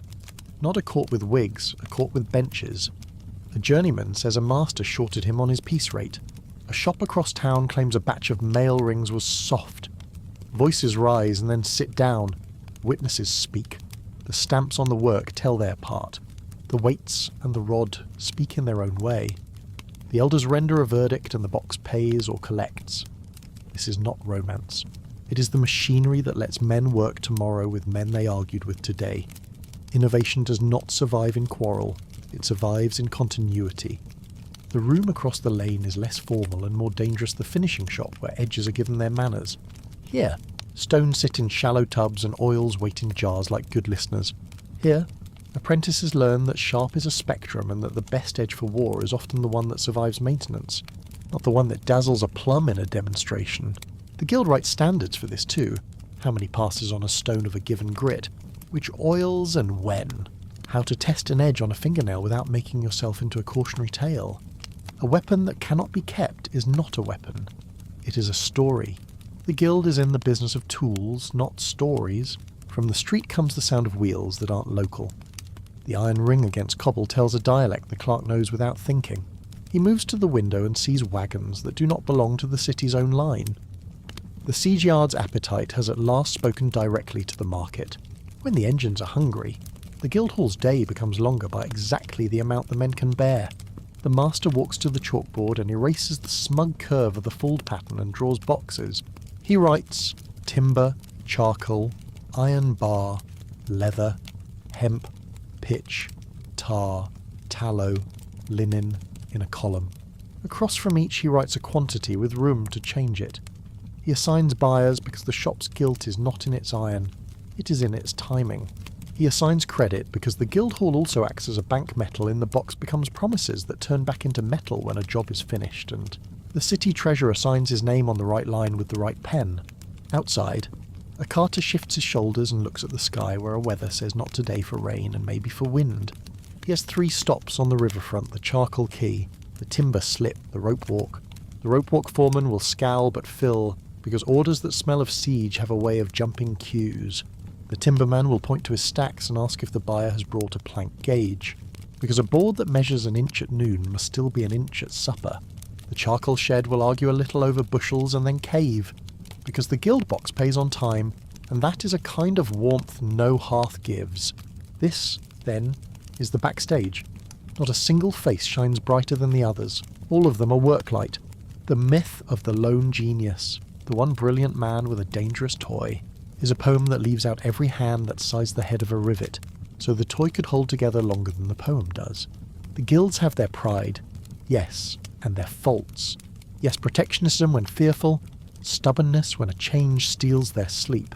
But in the main, they are what lets a city repeat what it has learned. In war, repetition is a mercy. At the door, a girl with a leather apron too big for her height stands on her toes to set a stamped plate into a tray marked "Approved." She presses it flat with 2 fingers, the way she saw her master do when he's thinking about something else entirely. She does not know that she is the continuation of a rule that began 3 wars ago and will survive 3 more. She only knows that the stamp felt right in her hand today, and that is the kind of knowledge that moves a world a quarter inch and holds it there. The bell in the tower chooses not to ring again yet. The morning will be full whether it announces itself or not. There are orders to open, and weights to test, and a box to balance, and a conversation with a man who sells oak as if he grew it himself, and a visit to the rope walk to remind boys to mind their twist, and a glance at the sky because humidity is a liar at the polishing bench. The engines at the edge of the map may have the theatre, but this room has the plot. It reads plainly when the price of a hand rises. You trade for patterns when the cost of delay grows. You buy standards when men have to go farther for wood. You teach your tools to agree so the trip is not wasted. And because the guilds do not clap for themselves, there's no applause to muffle when the door opens again, and the wagons that just arrived turn out not to be the last today. The clerk moves the weights a little to the left, making space on the table. The scales blink at the light. The chalk weights point forward. The ledger breathes flat. If you lean close, you can hear the city drawing lines that will become edges later, and holes that will become fastenings, and marks that will become the small seeds of trust out past the ditch, and the mantlet where the big machines ask their questions. For now, the answers are numbers and shapes and the steady confidence of things that match on purpose. The door opens again, another cart, another list, another chance to keep different hands honest with the same inch. The guild hall admits it. The morning refills itself. And because this is the quiet side of war, there is no need to declare an ending. The work simply turns the page. The ledger doesn't boast. It turns a page and points at materials and movement, the 2 quiet levers behind every loud invention. Timber first. Beams for mantlets, swing arms, axle blocks, none of them grow near a city gate. Foresters choose straight grain, fell in the right season, and seal the ends with tar so the wood dries evenly. Not in a spiral that will twist a weapon out of true. Planks are stacked with spaces for airflow. The guild's moisture stick earns its keep here. Too green. Joints lie. Too dry. Joints split. It isn't romance. It's seasoning curves and patience. Charcoal is heat you can carry. Colliers mound, smother. Vent air admitted by finger width, not guesswork. Oak for a hot, clean burn. Alder or birch wear a cooler. Longer fire suits are bushels weighed, not wished. Bad carbon wastes iron. The guild writes sources and burn notes beside each load, so the forge doesn't relearn the same mistake in flame. Iron arrives as bars and pigs with memory of rock still inside. Before coin changes hands, 2 blows and a bend to a gauge mark tell the truth, spring or sulk. Bars are stamped by heat lot. Bad batches go back. The vocabulary is compact toughness. Spring, grain, and the shop's colours are agreed cherry, dull, sober. That common language is how 20 hands make one standard. Leather looks simple until it isn't. Straps for harness and helm points fail by inches, not yards. Tanners mine water and lime. Curriers wax the holes made by awls so sweat can't tear them open later. The cut follows the long bias of the hide. The guild's punch gauge checks width. A strap that thins toward the buckle is a small betrayal that becomes a big one at speed. Linen under plate spreads load and lets heat escape. Flax retted in clean water, spun tight, woven tight enough, arming jackets are tailored like tools. This isn't decoration, it's how steel and skin agree to share a day. Rope turns hemp into geometry. Rope walk boys backstep, twist, and marry strands without starving one of torque. A whole board tests diameter. Coils are laid in figure eight so they won't throw a kink when weight and time make demands. The best rope is invisible in the story because it never insists on being noticed. In the pitch yard, barrels breathe on purpose, a tar creeps if you trap it. A ladle seals rope heads, quiets wood seams, and turns a list of parts into a weatherproof promise. All of it wants carriage. Rivers carry more than roads and complain less. Barges with shallow bellies, poles for late summer, sails when wind consents. The guild keeps a stool for the boatman who knows where the channel lies when the water lies. He's worth more than a neat map in a dry room. Roads obey season. Frost-pinched lanes run fast, thawed lanes eat axles. Quartermasters move light loads early, heavy loads late. In wet months, you choose river. In low water, you choose wheels and hills that have tempers after rain. None of this is law, it's custom. And custom is law that learned to keep its voice down. Animals are not an afterthought, they're a fuel line with ears. Oats and hay are energy budgets. Straps must not chafe.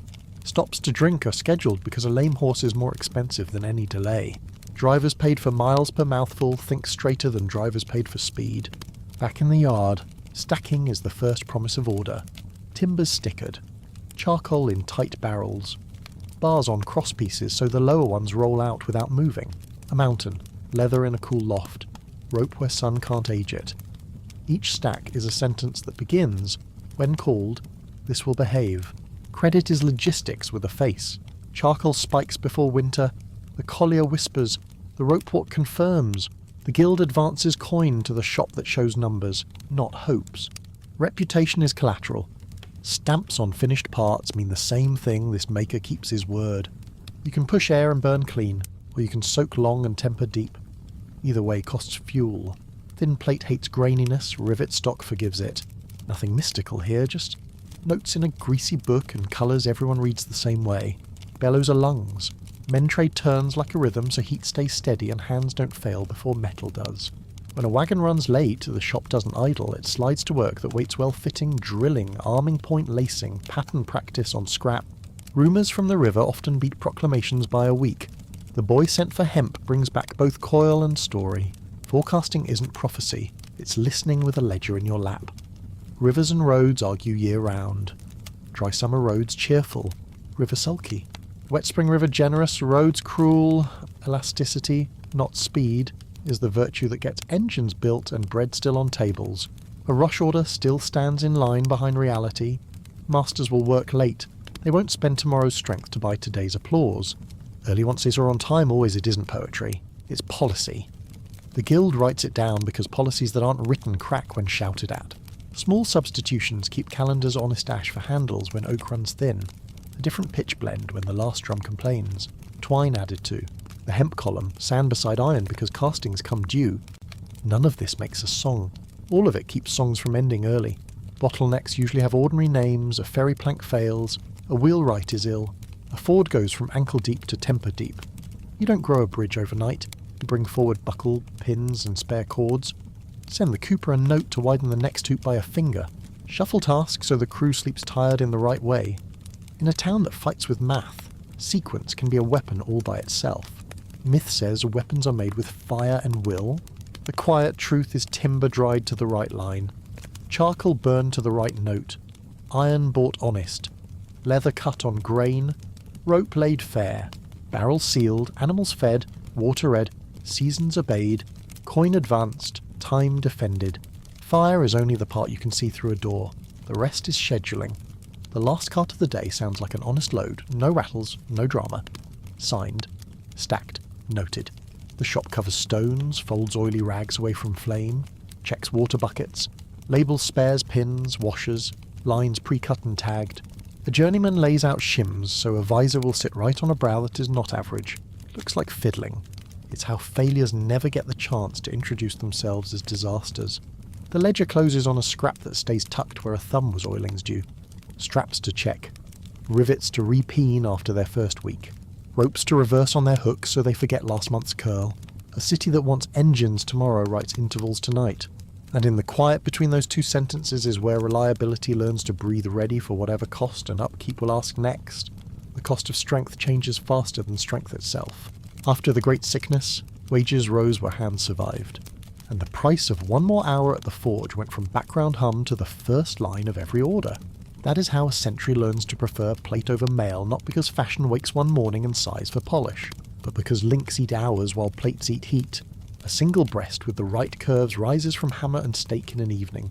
A knee's worth of tiny rings demands days that never come back. When labour grows dear, the calendar becomes a weapon, and workshops move with it. Guilds write what the coin has already taught them: more jigs, more gauges, more patterns that let the apprentice land blows the master can trust. The rule was once eye and ear. The rule becomes slot and stop. An arm harness set to 3 agreed widths, with the same hinge geometry, can walk from one bench to the next, without growing complaints in the seam. Standardized sounds dull until you try to fit a foreign screw in a cold rain. This is not romance. This is interchange, the kind that turns repairs from a prayer into an afternoon. The ledger beside the orders doesn't only price iron and wood, it prices certainty. Shops that can show 5 years of proof marks and 2 years of returns answered sell at a premium. Because an engine that fires once is a spectacle, and an engine that fires all month is a plan. Contracts begin to include a quiet paragraph service days, spares chest, instruction for crews, the name of a man who will be sent if a pin starts to walk in its hole. A good guild swears by the work, a better one swears by the intervals. Maintenance reads like housekeeping until you miss a page. Rivets that are meant to be set wet after their first week are marked. Straps that stretch are not scolded but repunched and re-waxed. Ropes are reversed on their hooks to unlearn a twist. The note beside each task is not poetry but sequence day 3 check lashings, day 8 warm pitch. Reseal seam, day 12 2 strokes on the bevel, not more. A captain who can read this handwriting keeps his temper in weather that ruins other men. There is a quiet ritual to proof. In the yard, a scale of stones, each chalked with weight and distance. A winch clicks. The arm climbs. The sling is checked like a prayer book. Release stone speaks into air and then to earth. The clock records the throw. Nothing is announced. Nothing is guessed. After 10 throws, the numbers show whether the engine honours the drawing. After 30, you begin to learn the engine's mood. A town that thinks this is fussy will count its walls twice. Supply follows the same humility. Charcoal is weighed hot because heat lies until it cannot. Bar iron is bent to the same small arc beside the same wooden template for every lot. If it breaks before the edge of the board, the lot is for nails and buckles, not for arms. Leather is cut on the strong grain. Offcuts go to washers and seals. Waste is not a sin. Waste without a second life is. That second life builds resilience, and resilience is cheaper than apology. The myth says invention is a man alone under a lamp, and in the morning there is a miracle on his bench. The reality is a bench with 10 names leaning toward it. The ropework that lays the lines, the mill that saws straight, the boatman who knows where the river still keeps its depth in a late summer that lies, the collier who builds a mound that burns by breath, the currier who learns which hole to wax and which to stitch. The miracle is that they agree on which blue is blue, which cherry is cherry, which measure is the one that settles an argument. That agreement has a price. It is written on a line no one reads in a loud voice. We will make them the same. When speed is bought, it is bought on the river. You move bulk by water and decisions by horse. Orders ride, iron floats. If winter begins to bite too early, you call for a bridge of barrels and push across where the ford would ask too much courage. If a ferry plank fails, you don't curse the water. You bring forward the work that waits dry and unafraid patterning, lacing. The fitting of arming points with needles that have learned to sit in gloves. It is always cheaper to be wise than to be heroic. And then the letter comes that changes the pitch of a town. The order is broad as a sky engines for siege. Ropes by the furlong, bolts, mantlets, handspikes, wedges, a month's oats, a river of pitch. The seal is clean, the date is late. There's no time for speeches. The yard opens like a map rope walk stretched farther down the lane with pegs and chalk marks. A timber field staked with stickers so air can do its part. A cooper's corner with hoops warming in sun. A shed cleared to pattern only no sparks. No boasting, just tracing. A scribe pins a board under a canvas awning and writes down the new order in a hand that can be read by a man who isn't his friend. Men from other guilds arrive with borrowed tools. Rules bend, but not the ones that keep accidents from having names. A baker's boy learns to count bushels as energy, not breakfast. A tanner sends his best cuts towards straps that matter more than fashion. The felt maker knows which pads live under a yoke, so a horse will forget the load and remember the road. No one thinks this is a story. It is work with a chance to avoid making another story later that is heavy and dark. The rope master lays down 3 colours of thread in the new lines, not for decoration but for inspection. 1 mark every 10 cubits, so stretch can be measured by eye at dawn. The smith stamps his proof beside the hinge that will live in dust and heat. The joiner cuts blocks that will keep an axle honest. He knows the sound an axle makes when it isn't. The cooper offers staves with 1 more finger of swell because pitch will dry and wood will shrink, and an engine shouldn't mourn the weather. The quartermaster draws circles on the ground with chalk here, the wood, here the iron, here the rope, here the leather. Here carefully set apart the food. It looks like tidiness. It is what keeps illnesses from learning to walk in the same boots you're counting on to cross the last mile. Barges glide in shallow and accept the town's secrets without comment. Loads are checked by weight and by shape, because a crate that claims to be bolts but behaves like charcoal is lying in a way only a ledger hears. The boatman speaks about a shoal that moved. Someone writes it down. Wagons are sent a furlong further upriver where the bottom keeps a promise. The map improves, no one applauds. Payment for haste is never just coin. It is priority on the rope walk. Night shift at the forge with the old man who knows how to heat without burning. Extra boys at the bellows who are paid to keep a rhythm and not a fire. The town moves like a machine with more hands than wheels. The miracle is that the machine does not forget to sleep. The masters enforce it 6 hours on, 6 off, rotating, because a tired hand is a liar and steel hears every lie. The engine frames rise, arms are hung, slings are stitched and lined. The first proof throws are for calibration, not for pride. The second set are for trust. A clerk runs a column of distances with the patience of a monk. Somebody adds the wind in the margin with a symbol only his shop uses. Later, when the engine is in a place where trees are stingy and stone is hard to find, that symbol will save a crew an hour they don't have. The order called for mantlets. The town builds wheels that roll without arguments, handles that don't tear hands, hinges that open once and stay open, narrow roofs that shed oil and arrows and noise. The quiet ambition is not to be brave under fire, but to be uninteresting, to be something that a frightened man can stand behind and remember his instructions. The spares chests are a comfort all their own. Inside pins with their small brothers, washers in 3 metals because one will behave in wet that the others hate, wedges cut from ashen oak and horn for the places where wood listens better than iron, hemp whipping for lines that will fray as all honest lines do. Each chest holds a paper that says which parts go where, in a hand big enough to read in failing light. There is a place inside for that paper. Civilization is a box with a drawer that closes. The rhythm of upkeep settles across the yard and across the future front, both oil at dusk, check at dawn, a habit of touching what you will trust later. Good habits where paths in the day, bad habits where grooves you can fall into. The sergeant who learns this becomes an old man. That is the reward.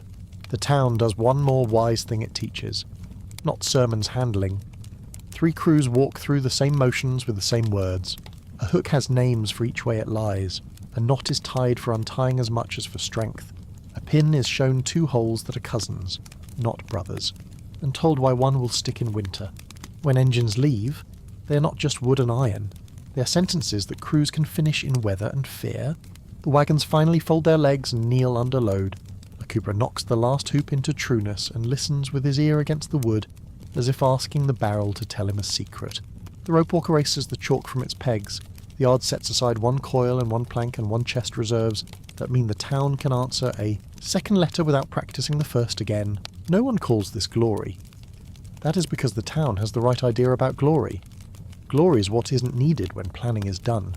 The letters that follow receipt, thanks, proof accepted, arrive weeks later, and someone tucks them into a drawer that smells like resin and old paper. The drawer is labelled Engines Last Season. The label is calm on purpose. And the myth we set down entirely gently is the idea that innovation is noise. It isn't. It's agreements that reduce noise, standards that turn cleverness into something other hands can repeat on a cold morning. It's service promised in ink before steel is promised in fire. It's a field that can become a yard by noon, and a yard that can become a memory by winter. The miracle of the age isn't that men thought to put iron on wood. It's that 100 small trades could place their work on a calendar and have the calendar hold. Most of the inventions we have spoken for do not ask for applause, they ask for care. Care makes them cheap when coin is tight, quick when time is tight, and quiet when sleep is tight. And once you understand how much of war is these patient arrangements, the louder pieces begin to look different, less like thunder, more like weather that men choose or refuse with the tools they lay out the night before. The last page in the ledger for this season is not quite the last. There is space for a line that will be written after the engines go and the town returns to its slower heart space to say what was learned, what will be done sooner next time, which patterns should be kept and which should be gently burned. Lessons are tools too, and a good shop oils them. If you listen, you can almost hear that page waiting. We've carried iron through fire and rope through fingers. We've measured stones in flight and watched walls learn the language of weight.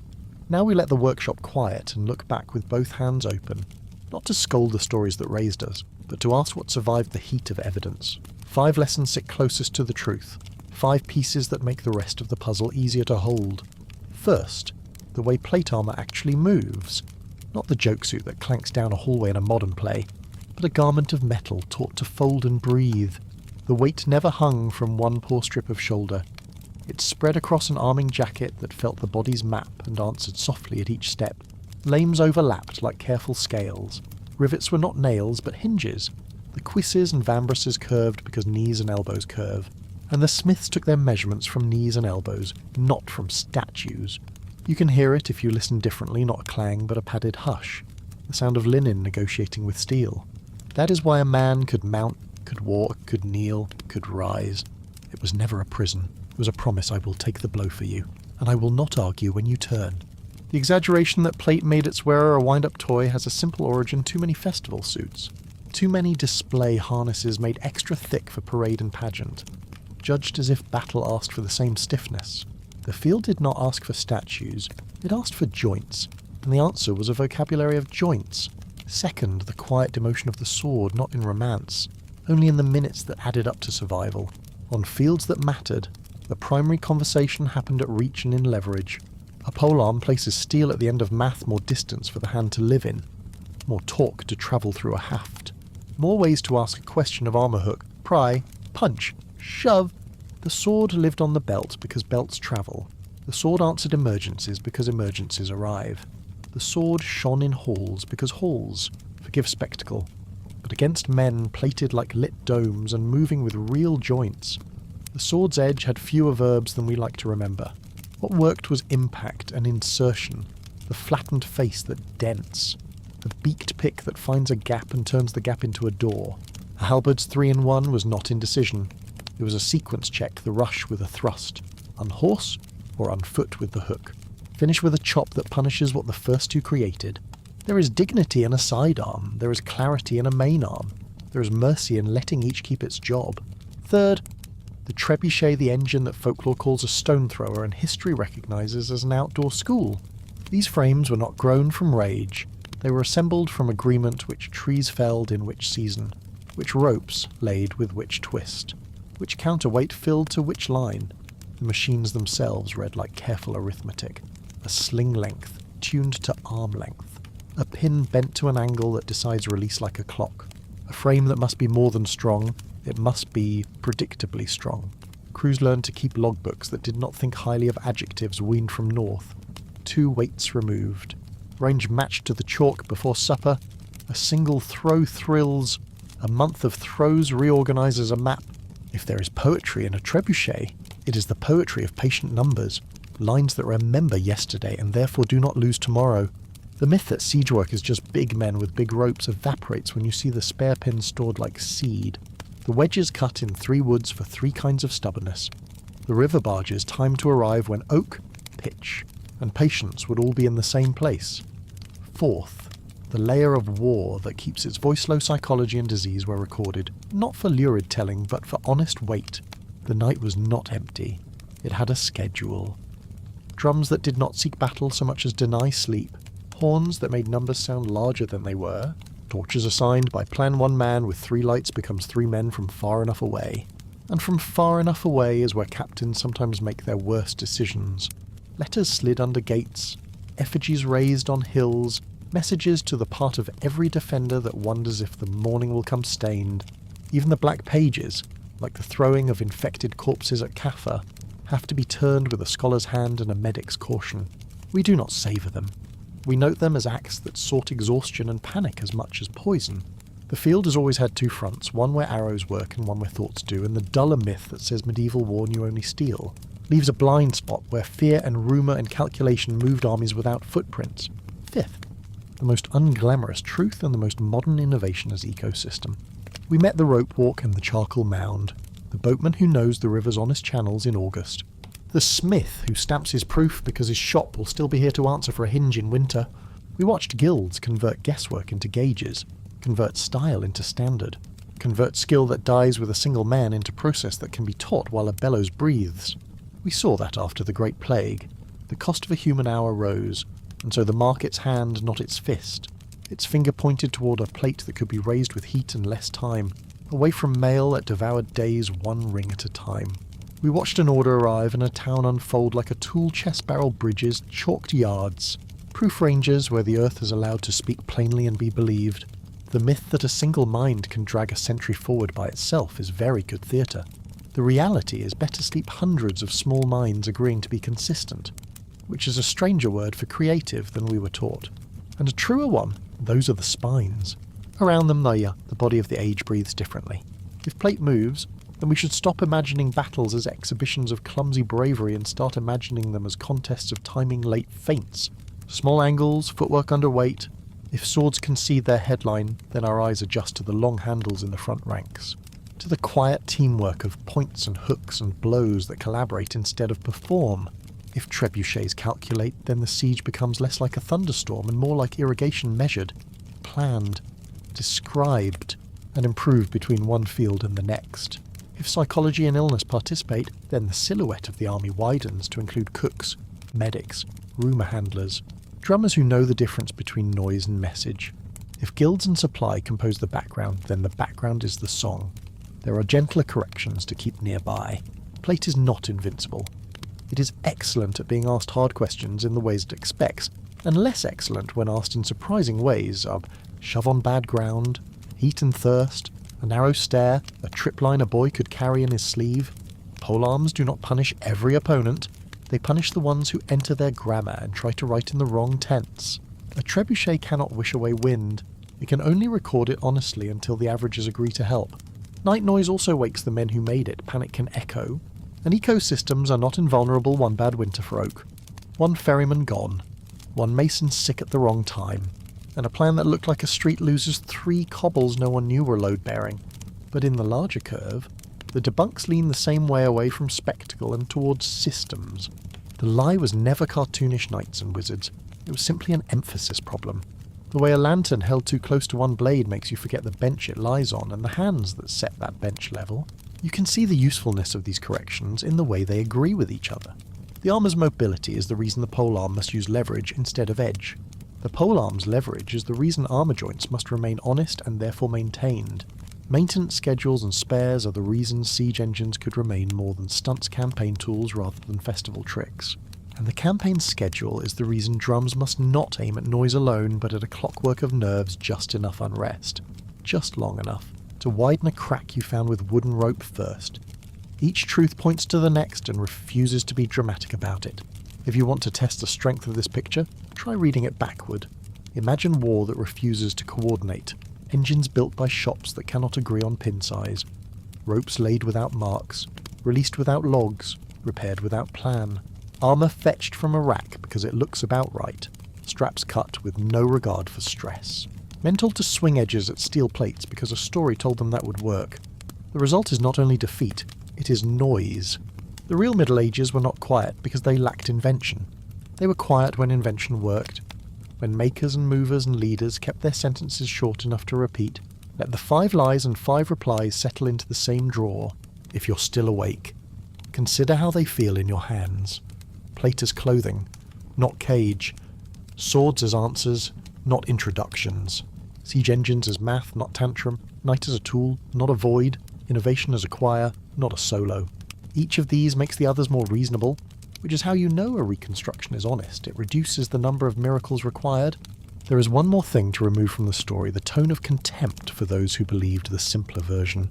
The dramatised suit of armour, the dueling sword, the catapult that seems to have sprung fully formed from enthusiasm. These are not sins. They are easy images built for quick rooms. We visited slower rooms, rope walks, forges, counting boards. We listened long enough for numbers to replace adjectives. That is all this total debunk ever wanted, slower rooms, longer listening. If the mind wants a picture to keep, make it quiet and particular, a smith rubbing a wax thread through a strap hole so the hole won't tear later when a man breathes hard. A clerk, writing the wind down as if the wind will come back to read itself. A drum tapped not to frighten, but to tire and then stopped, because the drum is also sleep. Or a counterweight lowered to earth with a care that says, everything important can be broken if you ask it to work before it's ready. And the truest strength is the version that can be repeated tomorrow. We can, if you wish, peer outward from these 5 replies and watch them cast their shadows into other centuries, into factories that learn to make identical parts, into artillery that learns to love tables more than noise, into supply lines that behave like organs instead of accidents, into the patient theatre of rumour and radio and leaflets, but that tracing belongs to the next stretch of the night. For now, we leave the drawer labelled, the tools wiped, the ledger open to the last line we wrote. The room breathes. The facts do not demand to be louder than the stories they replaced. They only ask to be nearer to the centre of the table, where a hand can find them by feel. If those 5 replies sit quietly in their drawer, their shadows still stretch across the floor and under the door. You can follow the lines without standing up. Standards become families of parts. Ledgers become doctrine. Proofs become tables. And a town's ability to answer a sudden order becomes the skeleton of centuries that prefer plans to miracles. Take the habit that puts gauges and jigs between the apprentice and catastrophe. In one room it kept elbows honest in steel sleeves. In a later age it kept bolts interchangeable across regiments and seasons. The transfer isn't magic. It is simply the decision to freeze luck into repeatable geometry. If a hole is meant to be this far from that edge, a block with 2 shoulders and 1 stop removes debate and preserves skill against forgetfulness. The guild that insisted slot and stop instead of good eye was already writing the preface to factories that could be interrupted by weather and still resume in tune. Interchangeability isn't an industrial revelation. It is the continuation of a medieval temperament, modesty and measurement. Humility before the mischief of variation. The same line runs from engines that threw stones according to logs to guns that throw shells according to tables.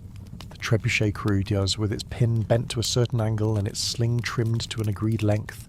Learn to love the kind of number that answers tomorrow as faithfully as it answered today. When powder arrives, it does not banish the habit, it rewards it. Wind noted in the margin. Elevation by a mark. Range checked against yesterday's earth. The outward shape changes from oak frames and ropes to barrels and sights, but the inner manners stay calibrate. Record. Repeat. What looks like modernity is often medieval patience clothed in new materials. Our quieter truths travel too. The idea that maintenance is victory, the way a hinge survives by being asked the right question at the right time, becomes whole departments with tools whose only job is to check whether other tools are thinking straight. Schedules acquire names preventive. Condition-based, but a rivet repined wet in its first week is the same argument longevity is not optimism. It is interval, even the map remembers. Rivers that moved bulk while horses carried news become the modern rule that heavy things travel by whatever medium vibrates least. Barges become rail cars, rope marks become mile marks, the boatman's rumour becomes dispatch. The vocabulary grows sharper, but the logic stays kind. Move weight with patience. Move decisions with speed. Do not confuse the two. A town that could lay a barrel bridge in thaw and roll wheels in frost was already practicing logistics as more than luck, knowing when the road is a friend and when it is a liar. Armour's lesson keeps its breath too. If protection makes you slow, the protection is false. The medieval answer lets steel move where the man must survive inside modern shells and plates and fabrics. The materials change, but the bargain is the same: distribute weight, respect joints, let breath find paths. The opposite temptation, over-armouring until the wearer becomes a statue, still appears in boardrooms and drill yards. The correction is old protection that steals timing as a costume. Protection that preserves timing is gear. Polearms left a grammar that outlived their wood. Leverage beats edge against armour, the field decided. and the decision echoes in every device that puts a small tool at the end of a longer logic cranes, torque wrenches, even the humble pry bar that gives a hand more day than it could afford alone. On battlefields, reach becomes standoff, and the insistence on working where you are stronger and they are clumsy grows into whole doctrines. You can hear the halberd inside those pages if you listen, disrupt, off balance, follow through, not a flourish, a sequence. The other front, the one that uses nerves and attention as materials, doesn't vanish when muskets arrive. It matures, where drums denied sleep, loudspeakers later denied quiet, where torches made 3 men look like 9. Decoys and false silhouettes let small units weigh more than they are. Letters slid under gates learn to ride radios and paper that drifts down instead of up. The danger is the same as the promised sound that is only sound fatigues you as surely as the enemy. A lie that is merely loud teaches you to ignore yourself. What medieval knights knew. Modern knights still prove the best noises actually clockwork timed, measured, withdrawn before it dulls the edge it sharpened. Even here, maintenance returns not of hinges, but of morale. The Black Page disease as weapon does not prosper under brighter lamps. It becomes a policy you refuse, not a trick you admire. The only lesson worth keeping from CAFA is a negative on quarantine. Sanitation, separation. The proof that disease can travel by plan should make the plan unthinkable. The proof that disease travels without plan should make clean water and quiet latrines as strategic as walls. Medieval towns that learned to keep waste away from wells were already practicing a doctrine modern manuals give medals for prevent first. Even decline can inherit wisdom. What about creativity itself, this word that belongs equally to art and to war? The picture we gathered turns it from a lightning strike into weather. A revelation rarely arrives alone. It usually comes with 3 smaller cousins, a way to make it consistent, a way to make it repairable, and a way to teach it to someone who wasn't there when the idea was born. Medieval innovation looks like this because it had to. A smith could be brilliant. A rope walk could be perfect. A town could still fail if the ferry plank chose that morning to be mortal. So the ambition adjusted not genius, but resilience. Not a single marvel, but a stack of good habits that prevent bad days from becoming famous. You can trace that stack into every careful machine you have ever loved. A music box that plays after winter is a siege yard in miniature-proof pins tolerances. Oil at dusk, upkeep, a lid that shuts containment.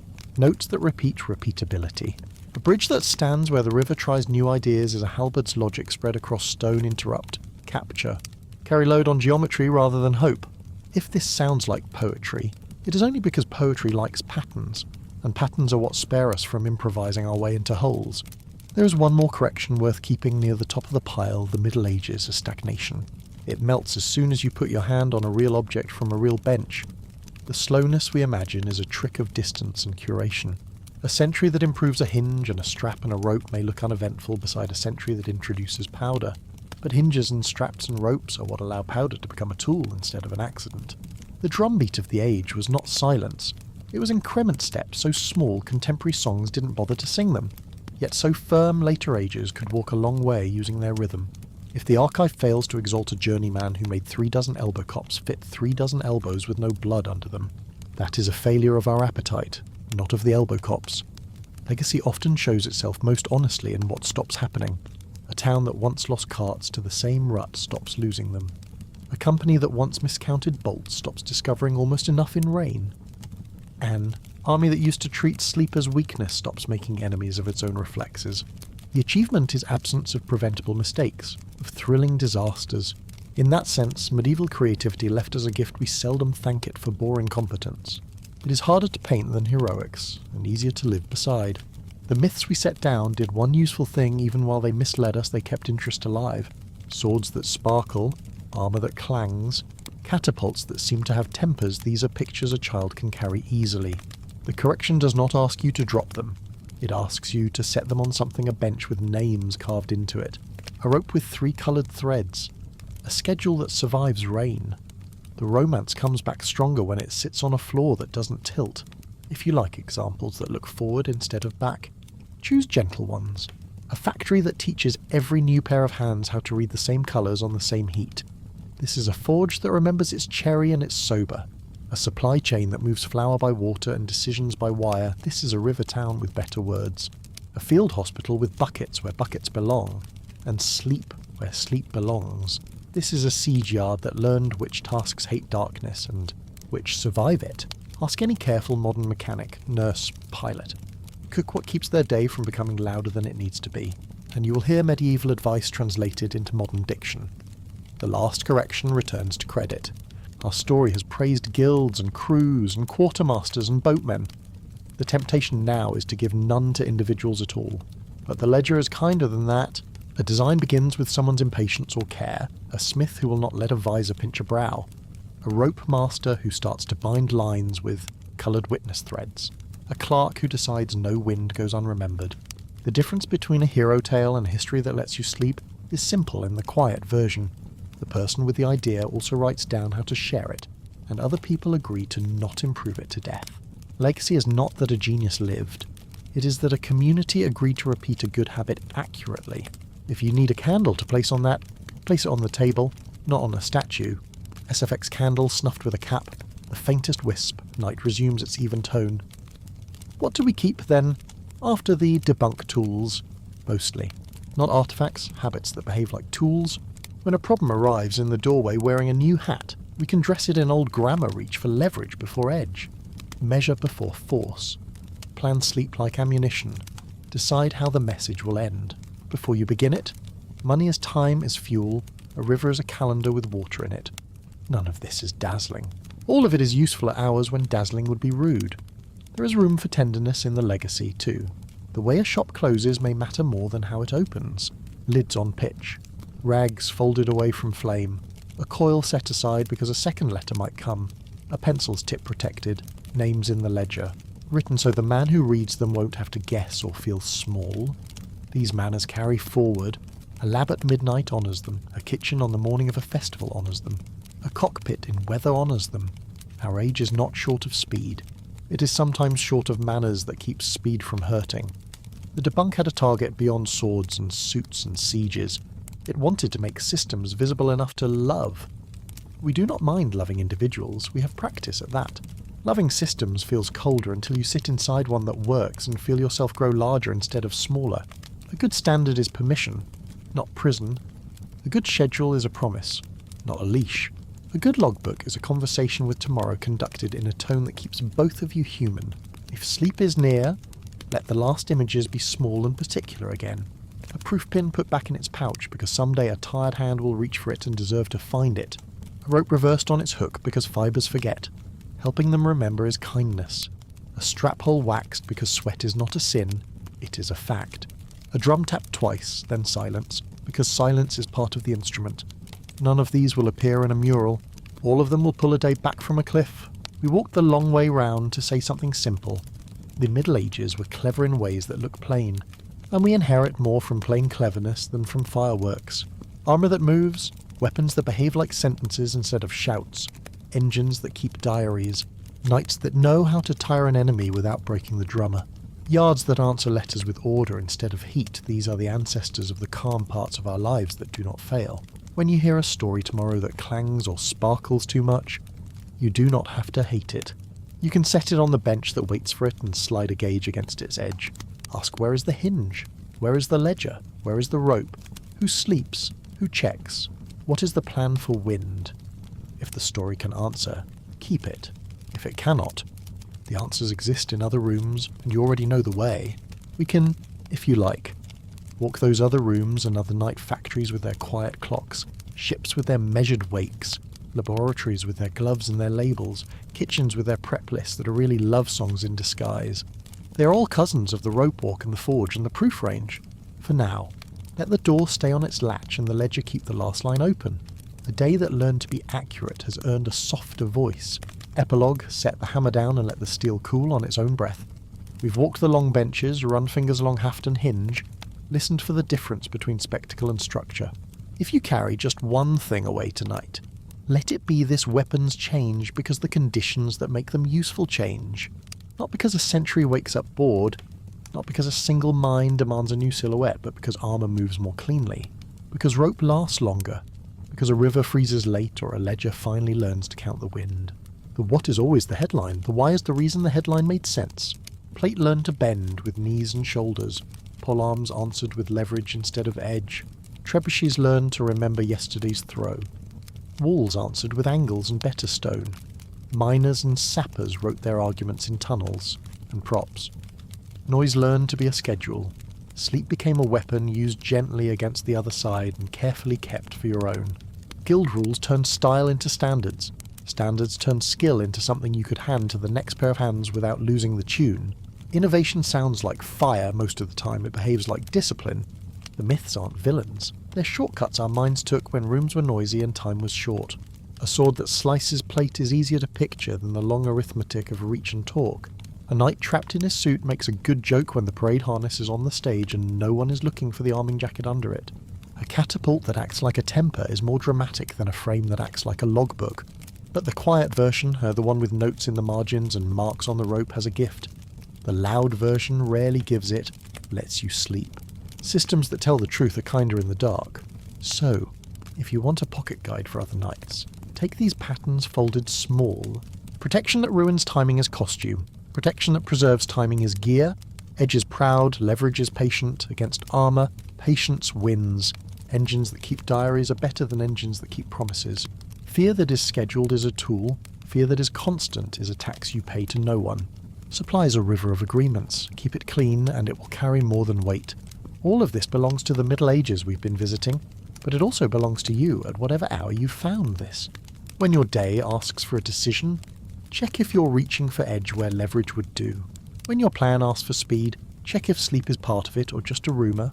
When a story clangs too brightly, slide a little gauge against it. Where's the hinge? Where's the ledger? Where's the person whose job is simply to check that the checking still works? The answers don't need to be dramatic. The right ones almost never are. There's a gentler lesson tucked under the rest. Respect the intervals. Steel cools on a schedule you don't shout at. Ropes rest the way muscles do. Even drums have rests written into the music. The age we walk through understood this in its bones. Is why a counterweight is lowered with care. Why a proof mark is struck once and no more. Why a bridge is tested before the first cart trusts it. Interval is not delay.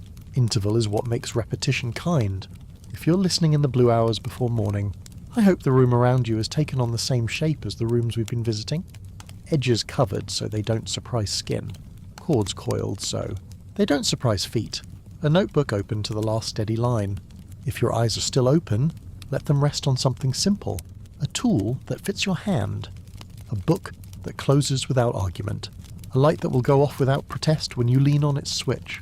If they're halfway closed, let them keep only one image, a tired maker setting a proof pin back where it belongs. Not because anyone is watching, but because someone tired tomorrow deserves to find it. Thank you for staying with me through the slow corridors past the bright stories into the plain ones that support them. If you want more walks like this, more careful rooms, more quiet corrections, leave a small sign that you are here. Tell me where you are listening from, what hour it is where you are, and which piece you're pocketing for daylight. Subscribing or following helps this workshop open again on the next cool night. A short note helps the benches feel used. We'll end the way good shops end tools wiped. Names legible. Fire banked. Door set on its latch. Steel cools without being watched. Knowledge holds without being shouted. The myths can wait by the door. They're lighter now that they've been set on a bench that doesn't tilt.